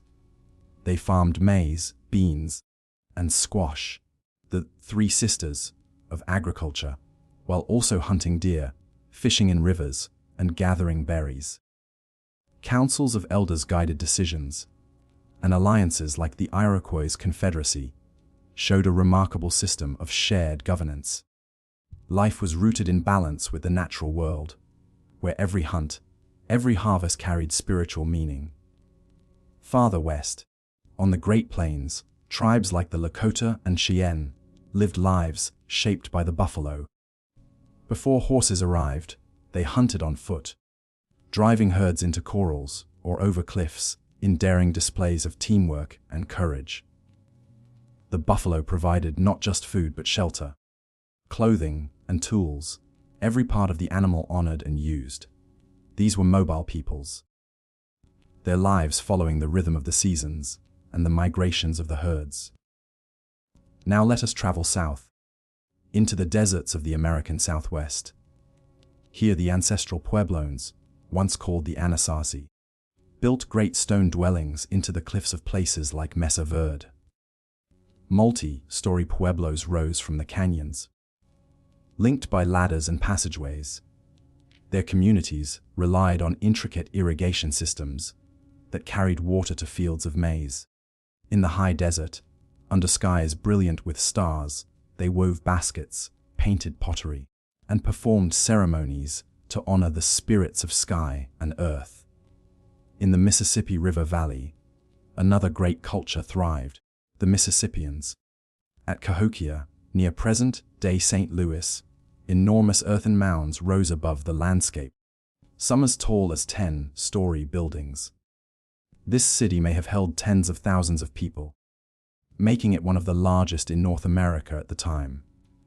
Atop the mounds, temples and houses of chiefs overlooked broad plazas where markets bustled and festivals were held. Cahokia was a center of trade, its influence stretching for hundreds of miles. Though the city declined by the 14th century, its legacy endured in the traditions of later native nations.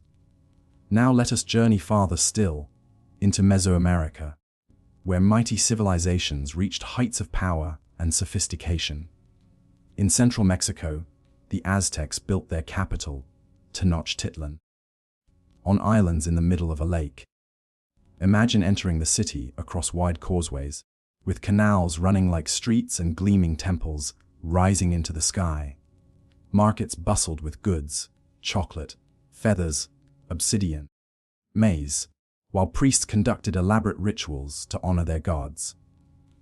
For the Aztecs, the universe was alive with divine forces, and they believed their offerings kept the sun rising each day. To the south, the Maya peoples built great cities in the jungles of Yucatan and Guatemala. Though many of their grandest temples had already fallen silent by 1491, their culture endured in villages and smaller towns. They were skilled astronomers and mathematicians, charting the movements of stars with precision. Their glyphic writing recorded histories, myths, and dynasties. Even today, their descendants keep alive languages and traditions rooted in that ancient world. And farther still, high in the Andes, the Inca Empire stretched like a backbone along the mountains of South America. With roads spanning thousands of miles, they linked valleys, deserts, and high peaks into a vast network. Messengers called chasquis carried messages along these roads, running in relays so swiftly that news could travel hundreds of miles in a matter of days. Terraced fields carved into mountainsides bloomed with potatoes, quinoa, and maize. At Cusco, their capital, golden temples shone with wealth. While far above, Machu Picchu nestled in the clouds like a hidden sanctuary. The Inca ruled through both power and pragmatism, weaving conquered peoples into their empire through shared labor and tribute. Taken together, these diverse cultures remind us that the Americas before Columbus were anything but empty or untamed. They were full of bustling cities, intricate trade networks, and vibrant spiritual traditions.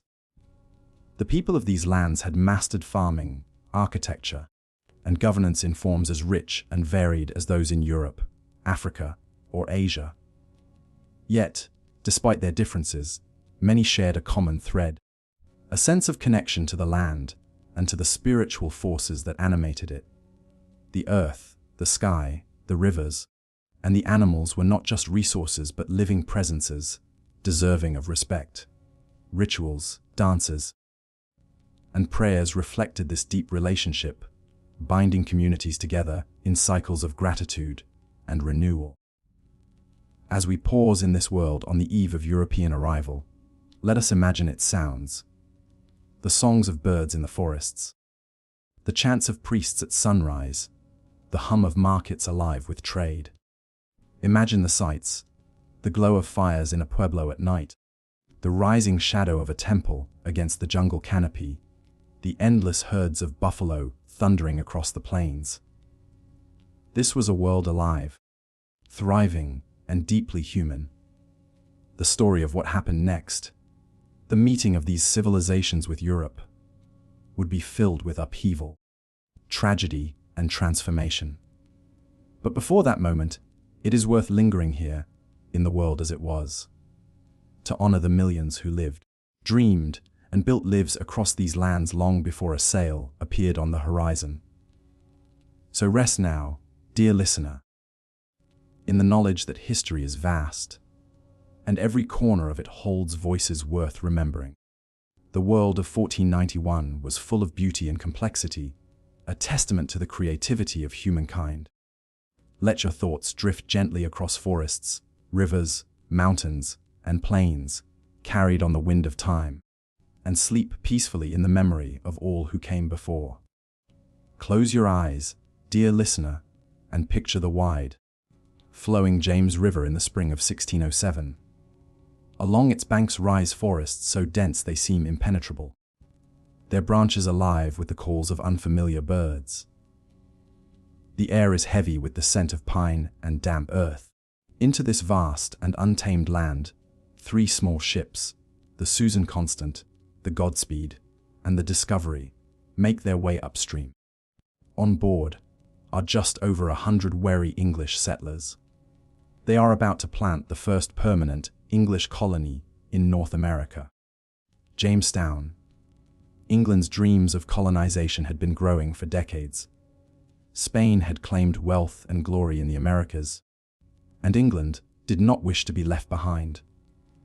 Merchants and investors formed the Virginia Company, hoping to profit from new lands across the ocean. For the men who made the journey, motives varied.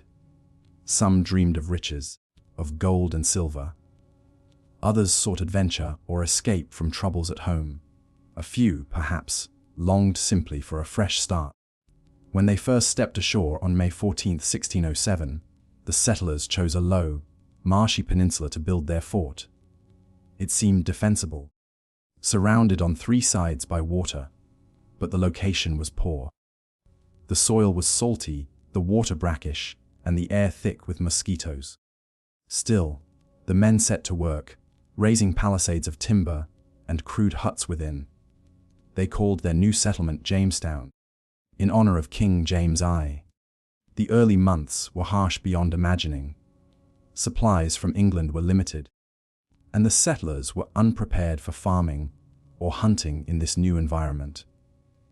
Many were gentlemen unused to hard labor, and they clashed over leadership and survival. The summer heat was sweltering, the winters bitter. Disease spread quickly through the stagnant water and cramped quarters. Hunger gnawed at their bellies, and at times, they resorted to eating roots, rats, and even their leather shoes. Amid this struggle, one figure emerged as a leader, Captain John Smith. Brave, resourceful, and sometimes boastful, Smith pushed the colonists to work and secured crucial trade with the local Powhatan Confederacy. Powhatan, the powerful chief of a network of Algonquian-speaking peoples, held sway over much of the region. His people grew maize, beans, and squash, and their assistance often meant the difference between life and death for the English. The story of Smith's capture by Powhatan's men and his supposed rescue by Powhatan's daughter, Pocahontas, has become legend. Whether it happened as Smith later described, or whether it was a ritual misunderstood, we may never know. What is certain is that Pocahontas became a key figure in the fragile relations between the settlers and the Powhatan people, sometimes bringing food and messages that eased tensions. Yet the relationship was never simple. The English desired more land, while the Powhatan sought to maintain their authority and way of life. There were periods of uneasy peace, but also outbreaks of violence. Misunderstandings, raids, and retaliations left scars on both sides. By the winter of 1609, the colony faced its darkest moment, later known as the Starving Time. The settlers, trapped by a harsh winter and surrounded by hostile forces, dwindled to fewer than 60 survivors. Skeletons unearthed by archaeologists tell a grim story of desperation and even cannibalism. It seemed the dream of Jamestown would collapse into ruin. And yet, Jamestown endured. Relief ships arrived from England, bringing new settlers and supplies. Slowly, the colony found its footing. A turning point came with the introduction of tobacco. John Rolfe, another colonist, cultivated a strain of tobacco that grew well in Virginia's soil. It became a valuable export, turning Jamestown from a struggling outpost into a profitable venture. Fields of tobacco soon spread across the land, worked first by indentured servants and later by enslaved Africans who were brought to Virginia in 1619. This marked the beginning of a painful, new chapter in American history. That same year, another milestone unfolded. The Virginia Company established the first representative assembly in English America, the House of Burgesses. Though modest, it planted the seeds of self-government that would grow in centuries to come. Meanwhile, Pocahontas's story took an unexpected turn. Captured by the English during conflict, she converted to Christianity, took the name Rebecca, and married John Rolfe. She traveled to England, where she was received as a symbol of the New World. Her journey ended tragically in 1617, when she died at just around 21 years old. Yet her legacy remains entwined with the story of Jamestown, a tale of both hope and heartbreak. By the 1620s, Jamestown had expanded from a fragile fort to a thriving, if still precarious, colony. Timber houses and storehouses lined its streets, and ships arrived more regularly with supplies and settlers. But survival had come at a high cost. Thousands had perished in the early years, victims of disease, hunger, and conflict. For those who remained, life was still harsh, but they had carved out a foothold that would shape the future of English America. As we pause here, let us reflect on Jamestown's paradoxes. It was a place of dreams and desperation, of resilience and tragedy. It marked the beginning of permanent English settlement in North America. Yet it also began patterns of dispossession, forced labor, and cultural clash that would echo for centuries. So rest now, dear listener, with the gentle lap of river water in your ears.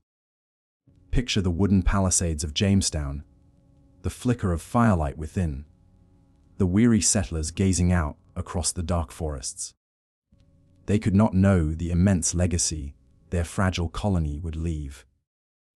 But from their struggles, a new chapter of history had begun. Settle in, dear listener, and picture the restless waters of the Atlantic in the autumn of 1620. A single ship creaks and groans as it presses westward, its sails battered by winds, its decks crowded with weary passengers. This vessel is the Mayflower, carrying just over 100 souls, men, women, and children, on a journey of faith and survival. They are the pilgrims, seeking a new life in a distant land, and their story will become one of the most cherished in American memory. The Pilgrims were English separatists, religious dissenters who longed to worship freely, apart from the Church of England. Facing persecution at home, some had fled to the Netherlands, but there they found only hardship and uncertainty. So, with courage and resolve, they arranged passage across the ocean to establish a colony where they might practice their faith in peace. Investors from the Virginia Company supported them, hoping for trade and profits in return. The voyage was long and grueling. For more than 2 months, the Mayflower battled storms and high seas. Below decks, families huddled in cramped, damp quarters, the air thick and foul. Food grew stale, sickness spread, and the cries of children echoed in the gloom. Yet through it all, they clung to their hopes of a better life. At last, in November 1620, land was sighted, not Virginia as they had planned, but the rocky shores of present-day Massachusetts. Winter was already closing in, and returning was impossible. They would have to make a life here, in this unfamiliar and unforgiving place. Before setting foot ashore, the men gathered in the ship's cabin to draft an agreement. Known as the Mayflower Compact, it pledged loyalty to the king, but also bound the settlers together in a civil body politic to govern for the common good. Though brief, it was a powerful step toward self-government, a seed of democracy planted in the rocky soil of New England. When the Pilgrims finally disembarked at Plymouth, the challenges were immense. The land was cold, the soil thin, and supplies dangerously low. That first winter proved devastating. Sickness swept through the community, and nearly half of the settlers perished. Yet those who survived pressed on, building crude shelters, gathering firewood, and praying for deliverance. Help came in the spring, in the form of the region's native peoples. The Wampanoag, led by Chief Massasoit, lived in these lands and had endured their own struggles, including outbreaks of European diseases years before. Through the guidance of Tisquantum, better known as Squanto, the Pilgrims learned to plant maize with fish as fertilizer, to fish the rivers, and to forage for wild foods. Squanto had once been kidnapped and taken across the Atlantic, only to return years later. His knowledge of both English and native traditions made him a bridge between worlds. The alliance between the Pilgrims and the Wampanoag was fragile but vital. It allowed Plymouth to survive those early years, though relations would later grow more complicated and strained. For a time, however, there was cooperation. In the autumn of 1621, after the harvest, the Pilgrims and the Wampanoag shared a 3-day feast of gratitude. This gathering, remembered as the First Thanksgiving, was not unique. Harvest festivals were common in both cultures, but it has since become a powerful symbol of hope, resilience, and shared humanity. Life in Plymouth was never easy. The settlers built their homes of rough timber, their fields scratched from rocky soil. They lived by strict discipline, their days filled with labor and prayer. Yet the colony grew slowly, drawing more settlers from England in the years to come. Unlike Jamestown, which was driven largely by the pursuit of wealth, Plymouth was shaped by faith and community. Over time, Plymouth Colony developed its own identity. Leaders like William Bradford guided the settlement with wisdom and perseverance. Bradford's Journal of Plymouth Plantation recorded their struggles and triumphs, a testimony to their enduring faith. The colony remained small, never as wealthy as its neighbors, but its story carried a special weight. The Pilgrim's journey became more than a tale of survival. It became a symbol retold through generations, of courage in the face of adversity, of liberty sought across the sea, of a people striving to create a new life in an unfamiliar land. Their Mayflower Compact and their Thanksgiving feast grew into cornerstones of American memory, celebrated long after Plymouth itself was absorbed into the larger Massachusetts Bay Colony. Of course, the fuller story is more complex. The alliance with the Wampanoag, while genuine, was shaped by necessity, and tensions simmered beneath the surface. In later decades, conflicts between settlers and native peoples would erupt into violence, bringing sorrow and loss on both sides. Yet in those first years, there was a brief moment of fragile harmony, a glimpse of what might be when different peoples worked together.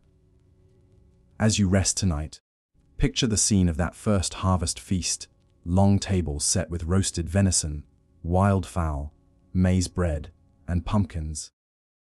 Pilgrims in their plain clothing, Wampanoag in their traditional dress. Laughter and prayer mingling as food is shared beneath the crisp autumn sky. For a moment, hunger and fear were set aside, replaced by gratitude for survival and the promise of another season. So let your thoughts drift gently now, carried like the Mayflower on calm seas. Remember the courage of those who crossed an ocean, the resilience of those who endured a harsh winter, and the kindness of those who offered aid. Plymouth Colony was not a grand empire, but it left a legacy of faith, endurance, and hope that still lingers in the American story. Settle in, dear listener, and let your thoughts drift to a quiet New England village at the edge of the wilderness. It is the year 1692, in Salem, Massachusetts. The houses are small, wooden, and plain.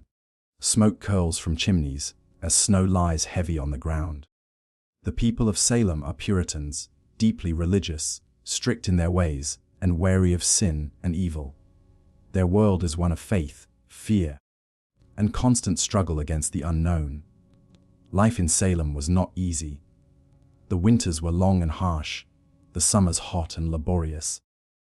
Families worked hard to clear land, plant crops, and survive in a landscape still wild and often threatening. Relations with nearby native peoples were tense, and memories of war and raids lingered. At the same time, disputes simmered within the community. Neighbors argued over property, church leadership, and inheritance. Beneath the surface of this small town, tensions were quietly building. Then, in the cold months of early 1692, something strange began to unfold. In the household of Reverend Samuel Parris, two young girls, his daughter Betty and his niece Abigail, began to act in unusual ways. They screamed and convulsed, claimed to see visions, and cried that unseen spirits tormented them. Physicians, unable to find a natural cause, declared the girls bewitched. The word spread quickly. In a community that believed the devil was ever present, waiting to ensnare souls, the idea of witchcraft took hold like fire in dry grass. The frightened girls named women in the village as their tormentors.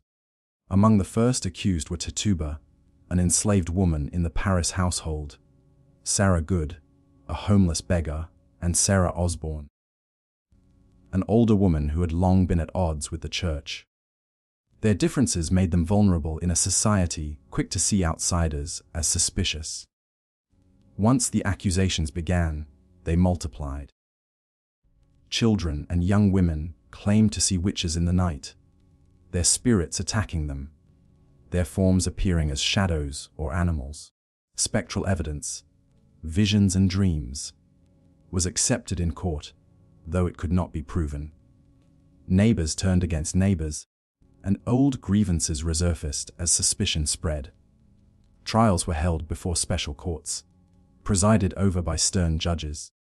In a plain meeting house, accused men and women stood while witnesses cried out against them. Fear filled the air as the accused were pressed to confess or name others. Those who resisted faced the gallows. Those who confessed paradoxically, often escaped death but carried the mark of shame. By the height of the frenzy, more than 150 people had been accused of witchcraft. 19 were executed by hanging, and one man, Giles Corey, was pressed to death with heavy stones for refusing to plead. Others languished in prison, their lives shattered by fear and suspicion. The Salem witch trials reveal how fear can overtake reason, how communities can unravel when suspicion takes root. The Puritans believed they were fighting a spiritual war, yet in their zeal, they turned against their own. The trials reflected not just fear of witches, but deeper anxieties about changing society, about power and authority, about the fragility of life on a harsh frontier. By 1693, the hysteria began to fade. Doubts grew about the reliability of spectral evidence. Ministers, including the respected Cotton Mather, cautioned against the excesses of the trials. Eventually, the governor of Massachusetts intervened, dissolving the special court and halting executions. In the years that followed, many admitted the trials had been a grave mistake. Some survivors were compensated, and the colony officially apologized, but the scars on Salem remained. Even centuries later, the story of Salem lingers, both as a warning and as a mirror. It shows us how fear can breed injustice, how communities can be divided by suspicion, and how innocence can be lost in the frenzy of belief. At the same time, it is a story deeply human, of people struggling to make sense of the unknown, clinging to faith, and seeking order in a world that often felt uncertain and dangerous. Tonight, as you close your eyes, imagine Salem at rest. The fields lie quiet under a blanket of snow. Candles flicker in windows, casting warm light against the darkness. Behind those windows live families who, like us, longed for peace and safety, yet found themselves swept into a storm of fear. Their story reminds us to tread gently with judgment, to hold tightly to compassion, and to remember that fear, left unchecked, can become its own kind of witchcraft. So let the shadows of Salem fade now, replaced by calm. Breathe deeply, as if clearing the air of suspicion, and drift into sleep with the knowledge that history, though often troubling, offers lessons that can guide us toward a gentler tomorrow. Close your eyes, dear listener, and imagine a bustling colonial town in the 1770s. The streets are lined with timber houses and cobblestones, worn smooth by carts and footsteps. Market stalls overflow with goods, molasses, tea, and cloth, while taverns echo with lively debate. Yet beneath this ordinary life, tension hums like a taut string ready to snap. For the colonies of British America are on the brink of revolution. For decades, the colonists had lived under British rule. They considered themselves loyal subjects of the Crown, proud of their English heritage. But across the Atlantic, decisions were made that weighed heavily on colonial shoulders.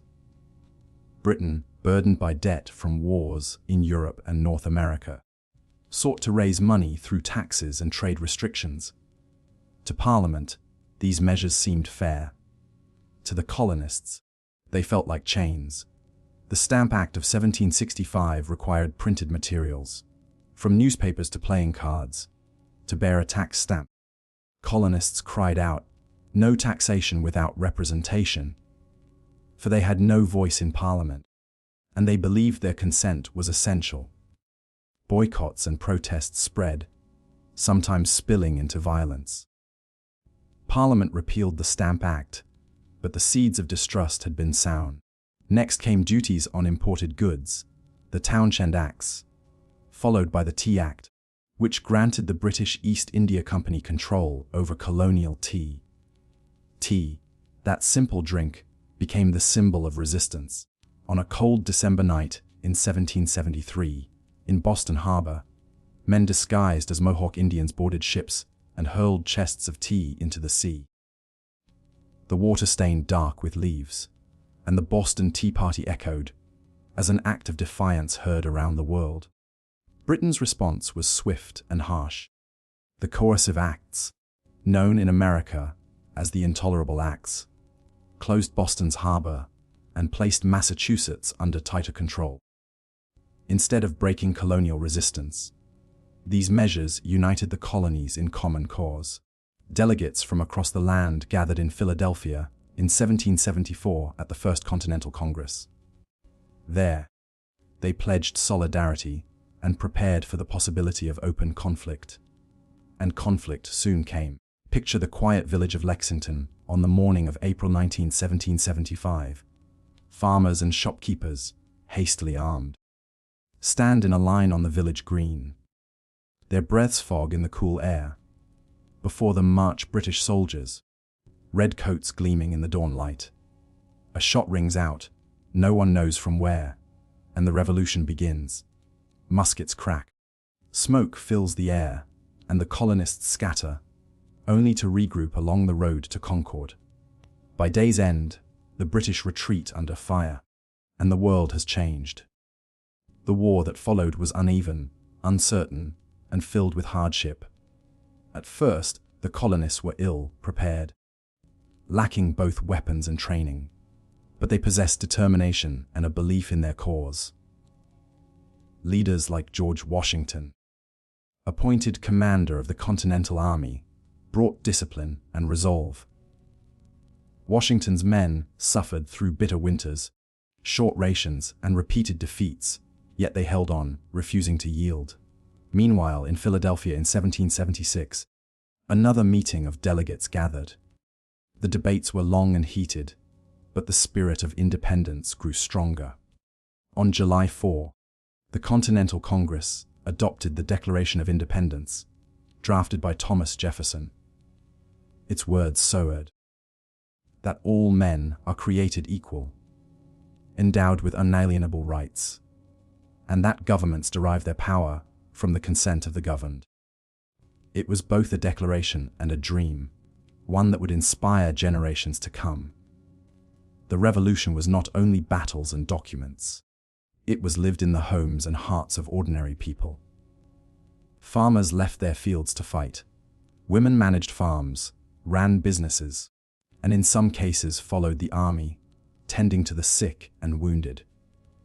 Enslaved people sought freedom, some fleeing to the British who promised liberty, others fighting alongside the patriots in hopes of change.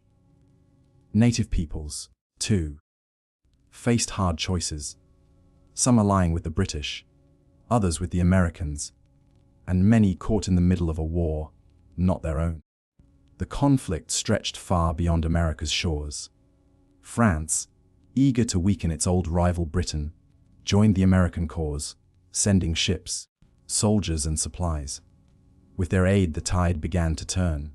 In 1781, at Yorktown, Virginia, Washington's army, with French allies, trapped the British forces of General Cornwallis.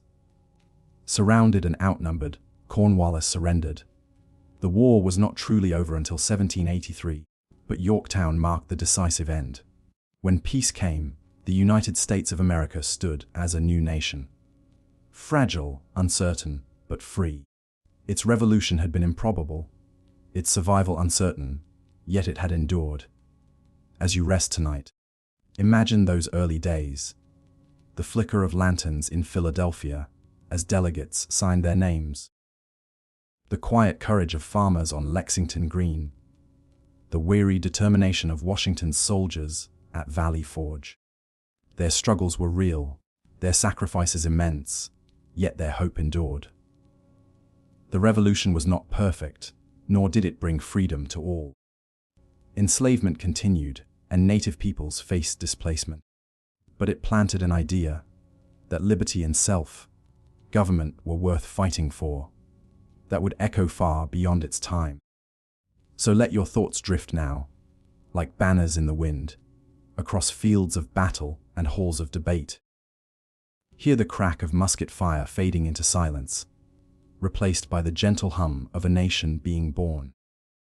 Rest in the knowledge that from ordinary lives and extraordinary courage, the American story began its march toward independence. The war for independence had ended, dear listener, but the work of building a nation had only just begun. Close your eyes and picture the year 1783. The Treaty of Paris has been signed, the last British troops have departed from American soil, and the United States stands free at last. Yet freedom alone does not guarantee stability. The young republic, fragile and untested, faced challenges that threatened to undo all it had won. At first, the states were bound together under the Articles of Confederation. It was a system born of caution, for after throwing off the rule of a king, Americans feared any strong central authority. Each state retained most of its power, while Congress, the national body, could do little more than request funds, issue declarations, and maintain a shadow of unity. There was no president, no national court, and no real power to tax. For a time, this loose arrangement seemed acceptable.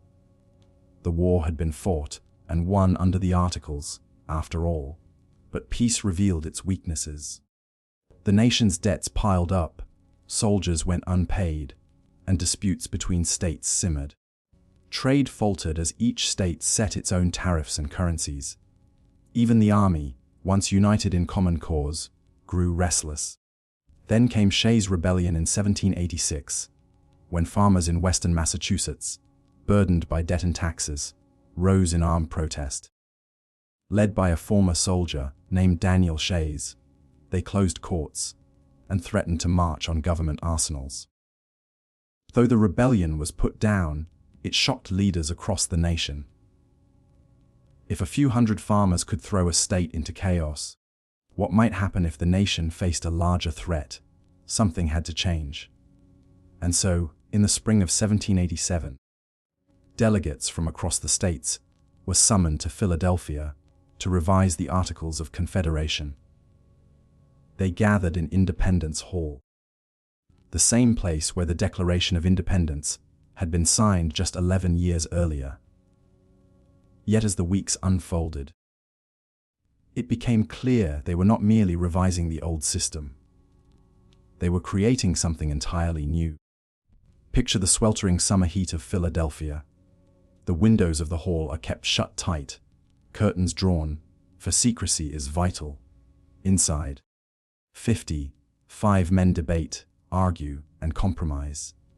Among them are familiar figures: George Washington, elected to preside with his steady presence; Benjamin Franklin, aged and wise, urging harmony; James Madison, quiet yet brilliant, sketching out the framework of government. The great question before them is how to balance liberty and order, state power and national unity. Madison's Virginia plan proposes a strong central government with 3 branches: legislative, executive, and judicial. This separation, he argues, will prevent any one branch from growing too powerful. Yet smaller states fear being swallowed up by the larger ones. Heated arguments rage over representation, slavery, and the very nature of sovereignty. From these disputes emerge compromises, fragile yet enduring.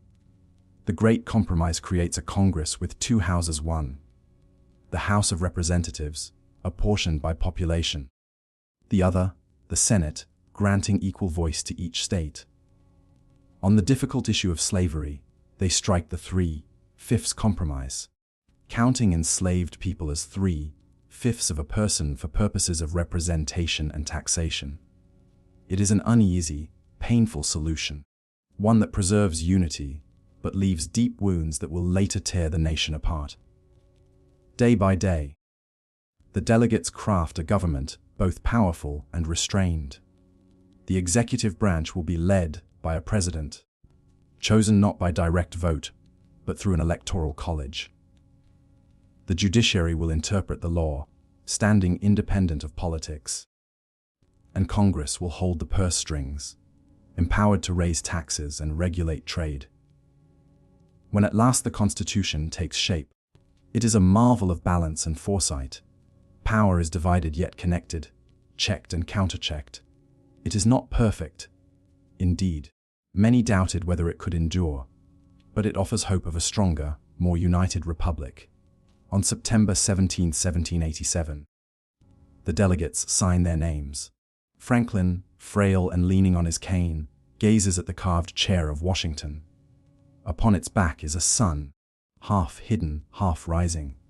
"I have often wondered," Franklin says, "whether that sun was setting or rising. But now I know it is a rising sun." The work is not finished, however. The Constitution must still be ratified by the states, and the debates are fierce. Supporters known as Federalists argue in essays and pamphlets that the new government is necessary to preserve order and liberty. Madison, Hamilton, and Jay publish the Federalist Papers, explaining the document with eloquence and care. Opponents, the anti-Federalists, warn of tyranny, fearing that a distant government will trample on the rights of ordinary people. To win over skeptics, the promise of a Bill of Rights is offered. 10 amendments that will guarantee fundamental freedoms, speech, press, religion, assembly, and protection from government overreach. With that assurance, state by state, the Constitution is ratified. In 1789, it becomes the supreme law of the land. That same year, George Washington takes the oath of office as the first President of the United States. Standing on the balcony of Federal Hall in New York, he bows his head and places his hand on the Bible. The crowd below cheers, bells ring, and cannons fire. The experiment in self-government, so fragile and uncertain, has begun in earnest. As you drift to sleep, dear listener, imagine the soft rustle of parchment in Philadelphia, the scratch of quills as signatures are penned, the murmurs of debate echoing into the night. Think of the weary but hopeful faces of men who, for all their flaws, dared to design a system unlike any the world had known. The Constitution was not the end of America's journey, but the beginning. It was a framework, a promise, a challenge to future generations. And though it has been tested, amended, and contested many times, it remains the foundation of a nation's identity. Rest now, with the knowledge that even in the heat of discord and uncertainty, people can come together to build something enduring, something meant to last beyond themselves. The Constitution had been written, signed, and ratified, dear listener, but parchment and promises alone could not guarantee success. Now came the truce test governing a new nation. Close your eyes and picture the year 1789. George Washington, the victorious general of the Revolution, stands solemnly on the balcony of Federal Hall in New York City. He places his hand on a Bible, takes the oath of office, and becomes the first president of the United States. Bells toll, cannons thunder, and the crowd cheers. Yet behind the celebration lies a sense of profound uncertainty. No republic of this scale had endured before. Washington carried himself with humility, often confessing that he felt unequal to the task. And yet, his presence alone reassured many. He embodied unity in a time of fragility, refusing to rule as a monarch, and instead setting the tone for what a president should be. Restrained, honorable, and above all, a servant of the people, his government faced enormous challenges. The nation was deeply in debt from the Revolution, its credit weak, its currency unstable.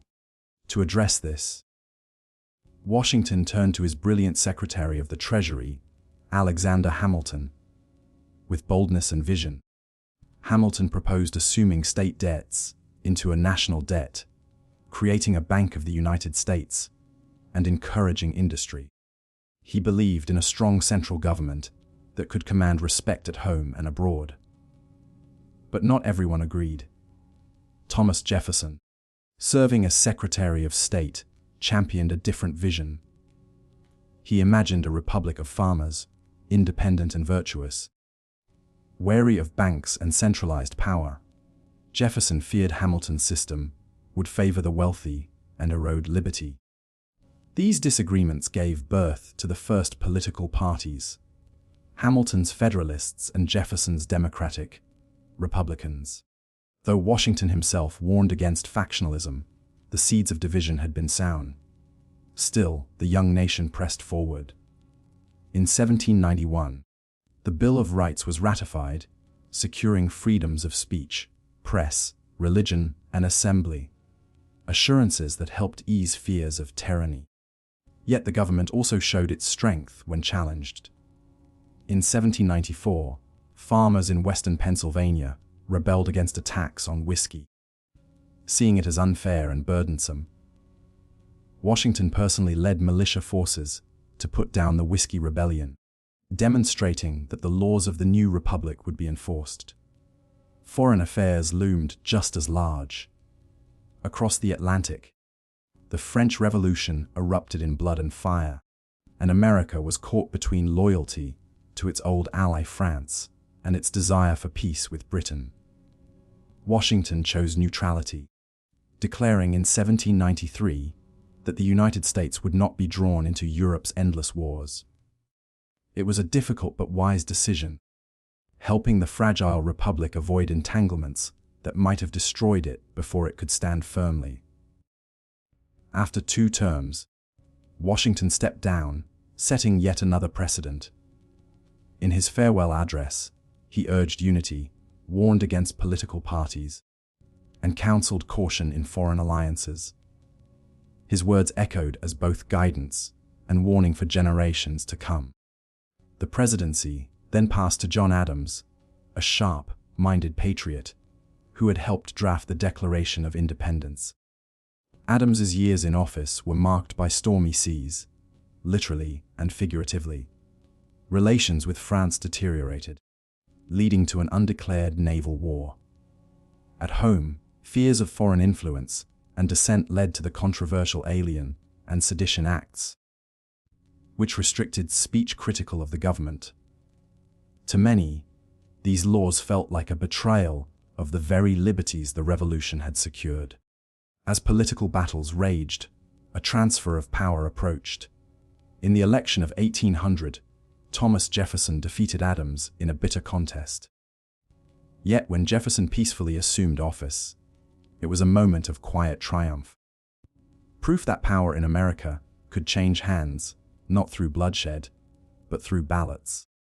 Jefferson called it the Revolution of 1800, not of arms, but of ideas. As president, Jefferson sought to simplify government. He reduced the military, cut taxes, and emphasized frugality. Yet his boldest move came in 1803 with the Louisiana Purchase. For $15 million, the United States acquired a vast expanse of land from France, doubling its size overnight. It was a gamble, for the Constitution did not clearly grant the president power to buy territory. But Jefferson saw the opportunity as too great to pass by. To explore this new domain, he commissioned the Lewis and Clark expedition. Imagine Meriwether Lewis, William Clark, and their companions pushing westward in canoes and on foot, guided by rivers and stars, aided by the remarkable Sacagawea. Their journey across mountains, plains, and rivers opened the nation's imagination to the vast lands that lay beyond. But the early republic was not free from conflict. Tensions with Britain flared again as American sailors were seized and trade was disrupted. The young nation struggled to assert its rights on the high seas. These pressures would soon build into another war.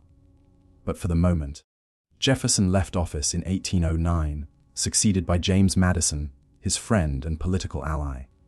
As you drift toward sleep, think of those early decades not as a finished chapter, but as a beginning. The Republic was an experiment, fragile yet alive, filled with disputes and compromises. Leaders like Washington, Adams, and Jefferson wrestled with questions that had no easy answers. How strong should government be? How much liberty could be preserved in the face of order? How would America find its place in a world of empires and wars? Picture, if you will, candlelight glinting off parchment. The murmur of debates in Congress, the quiet dignity of Washington riding through fields outside the Capitol.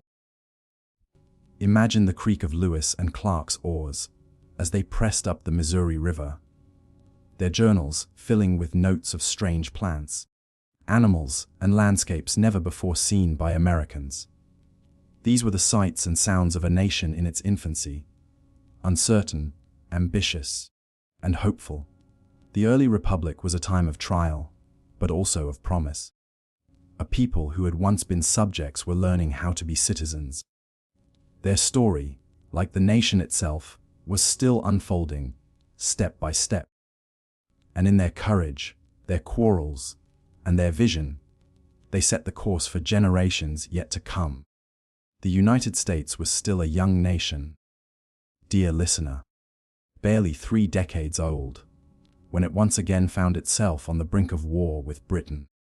Close your eyes and imagine the year 1812. Towns and farms stretch across the countryside. The frontier pushes ever westward. And the memory of the Revolution still lingers in the hearts of parents who had fought and children who had grown up free. Yet tensions on the seas and along the borders are building, like storm clouds on the horizon. The root of the conflict lay in the vast wars raging across Europe. Britain and France, locked in struggle, sought to choke off each other's trade. In the process, they interfered with American shipping. British warships stopped American vessels, searching for contraband and often seizing sailors, claiming they were deserters from the Royal Navy. This practice, called impressment, enraged Americans. Imagine the fear of a sailor, taken from his ship against his will, forced to serve under a foreign flag. At the same time, native nations along the western frontier resisted the steady encroachment of settlers. Leaders like Tecumseh, a Shawnee warrior of great vision, sought to unite tribes into a confederation strong enough to halt American expansion. The British, eager to weaken the United States, provided support and weapons to some of these groups. For many Americans, this seemed proof that Britain had never truly accepted their independence. By 1812, the calls for war grew loud. In Congress, a group known as the War Hawks, led by young men like Henry Clay and John C. Calhoun, demanded action to defend national honor and secure the frontier. President James Madison, cautious but resolute, finally asked Congress for a declaration of war.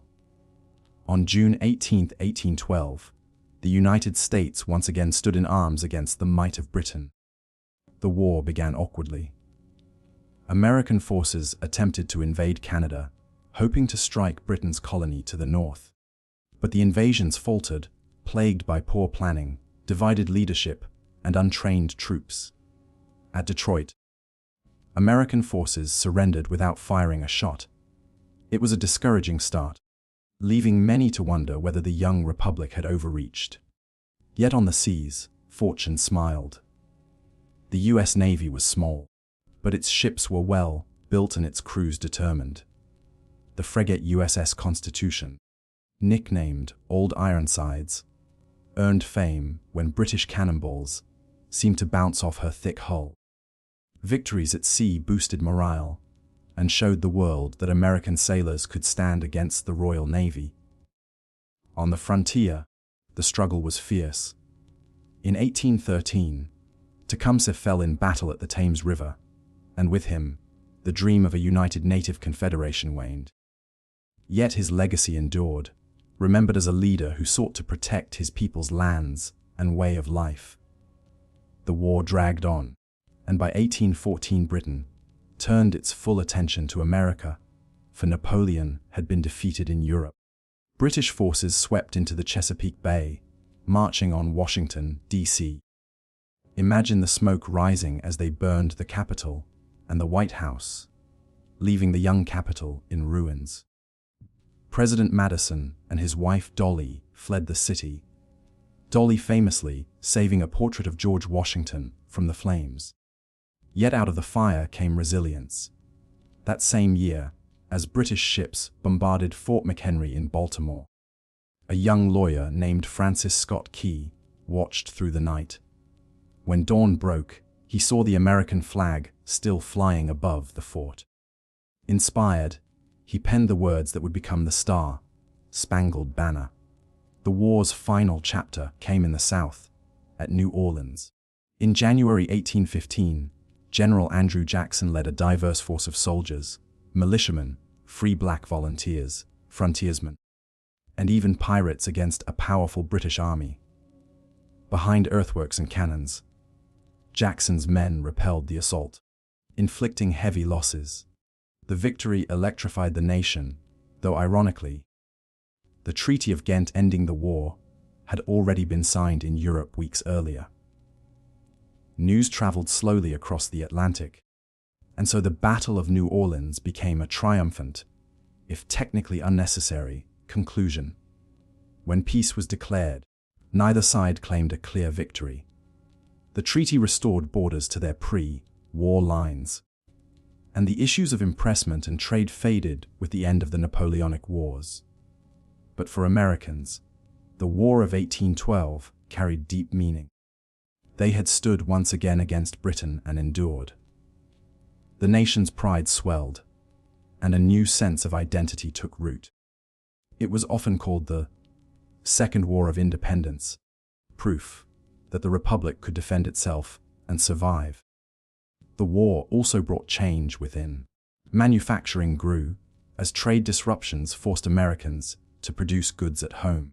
Leaders like Henry Clay spoke of a new American system to strengthen the economy with roads, canals, and industry. Out of the trials of war emerged both unity and ambition. Of course, not all shared in the triumph. Native nations who had resisted found themselves weakened, their lands increasingly pressured by expansion. Enslaved people, too, gained little from the war, though some had sought freedom by fleeing to British lines. The contradictions of liberty remained unresolved. As you drift towards sleep, imagine the flicker of lanterns on the decks of ships at sea, the rumble of cannon echoing across the waters, the glow of firelight against the night sky in Washington. Hear the strains of a new song, the rockets' red glare, the bombs bursting in air, written in awe of a flag that endured the storm. And picture the muddy fields of New Orleans, where ordinary men stood their ground and shaped the memory of a young nation. The War of 1812 did not redraw maps or topple empires, but it left a lasting mark. It gave Americans a stronger sense of who they were and what they might become. Out of defeat and victory alike, the early republic stepped forward, more confident than before. Rest now, knowing that even in times of uncertainty, resilience and identity can be forged in the fires of trial. The nation, still young, had weathered another test, and its story was only beginning. The cannons of the War of 1812 had fallen silent, dear listener. And for the first time in its short history, the United States stood at peace, free from immediate threats abroad. Close your eyes and imagine the year 1817. The nation is still young, its cities small, its frontiers wide and beckoning. The revolution is a fading memory for the older generation, while the younger one dreams of prosperity and growth. This moment in history would come to be remembered as the era of good feelings. James Monroe, the 5th President of the United States, presided over this period. Tall, dignified, and a veteran of the Revolution, Monroe embodied stability. He traveled widely during his presidency, visiting towns and villages to meet citizens face to face. Imagine crowds gathering along dirt roads, cheering as the president passed by on horseback, a symbol of unity in a time when partisan politics briefly softened. The Federalist Party, once dominant under leaders like Alexander Hamilton and John Adams, had faded after opposing the War of 1812. For a time, only Monroe's Democratic, Republicans held sway. Without fierce party rivalries, the political climate grew calmer, at least on the surface. Newspapers spoke of national harmony, and optimism spread across the land.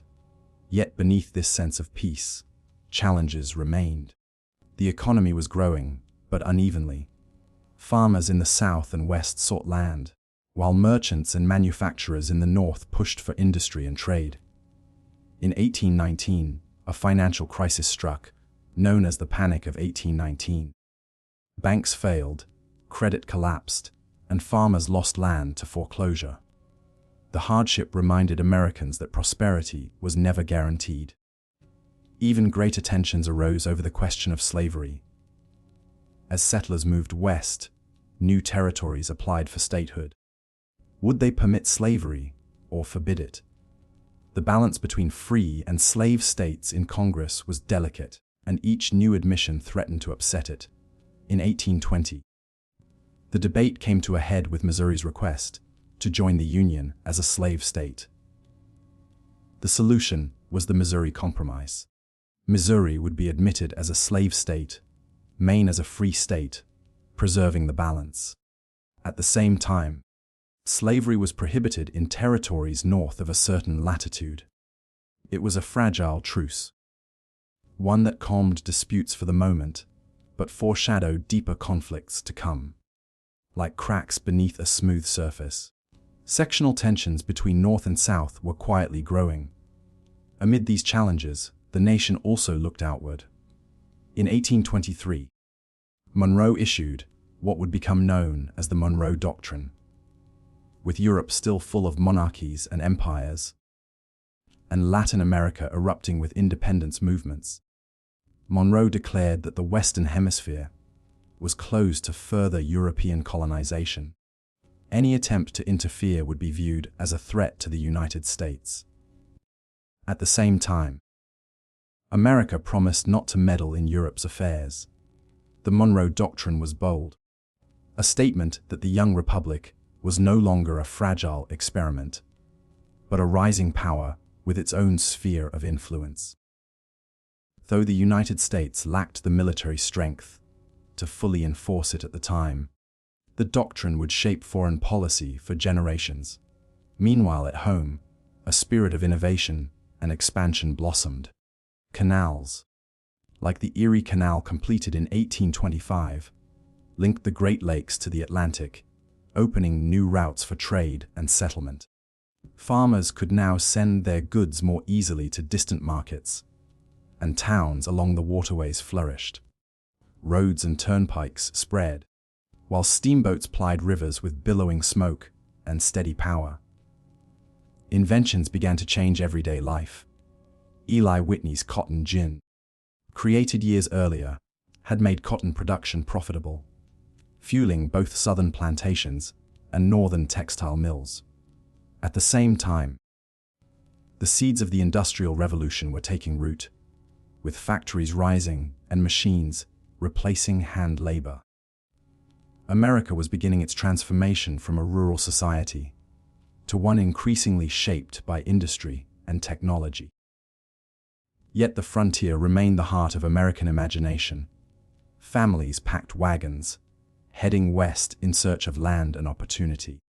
The forests of Ohio, Kentucky, and Tennessee gave way to farms and villages. Beyond them, the Mississippi River beckoned, and beyond that, the vast plains and mountains promised a future yet unknown.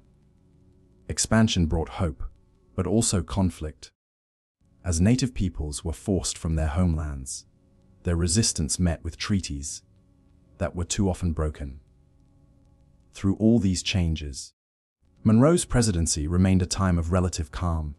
He served 2 terms, leaving office in 1825, with the nation larger, more confident, and more ambitious than before.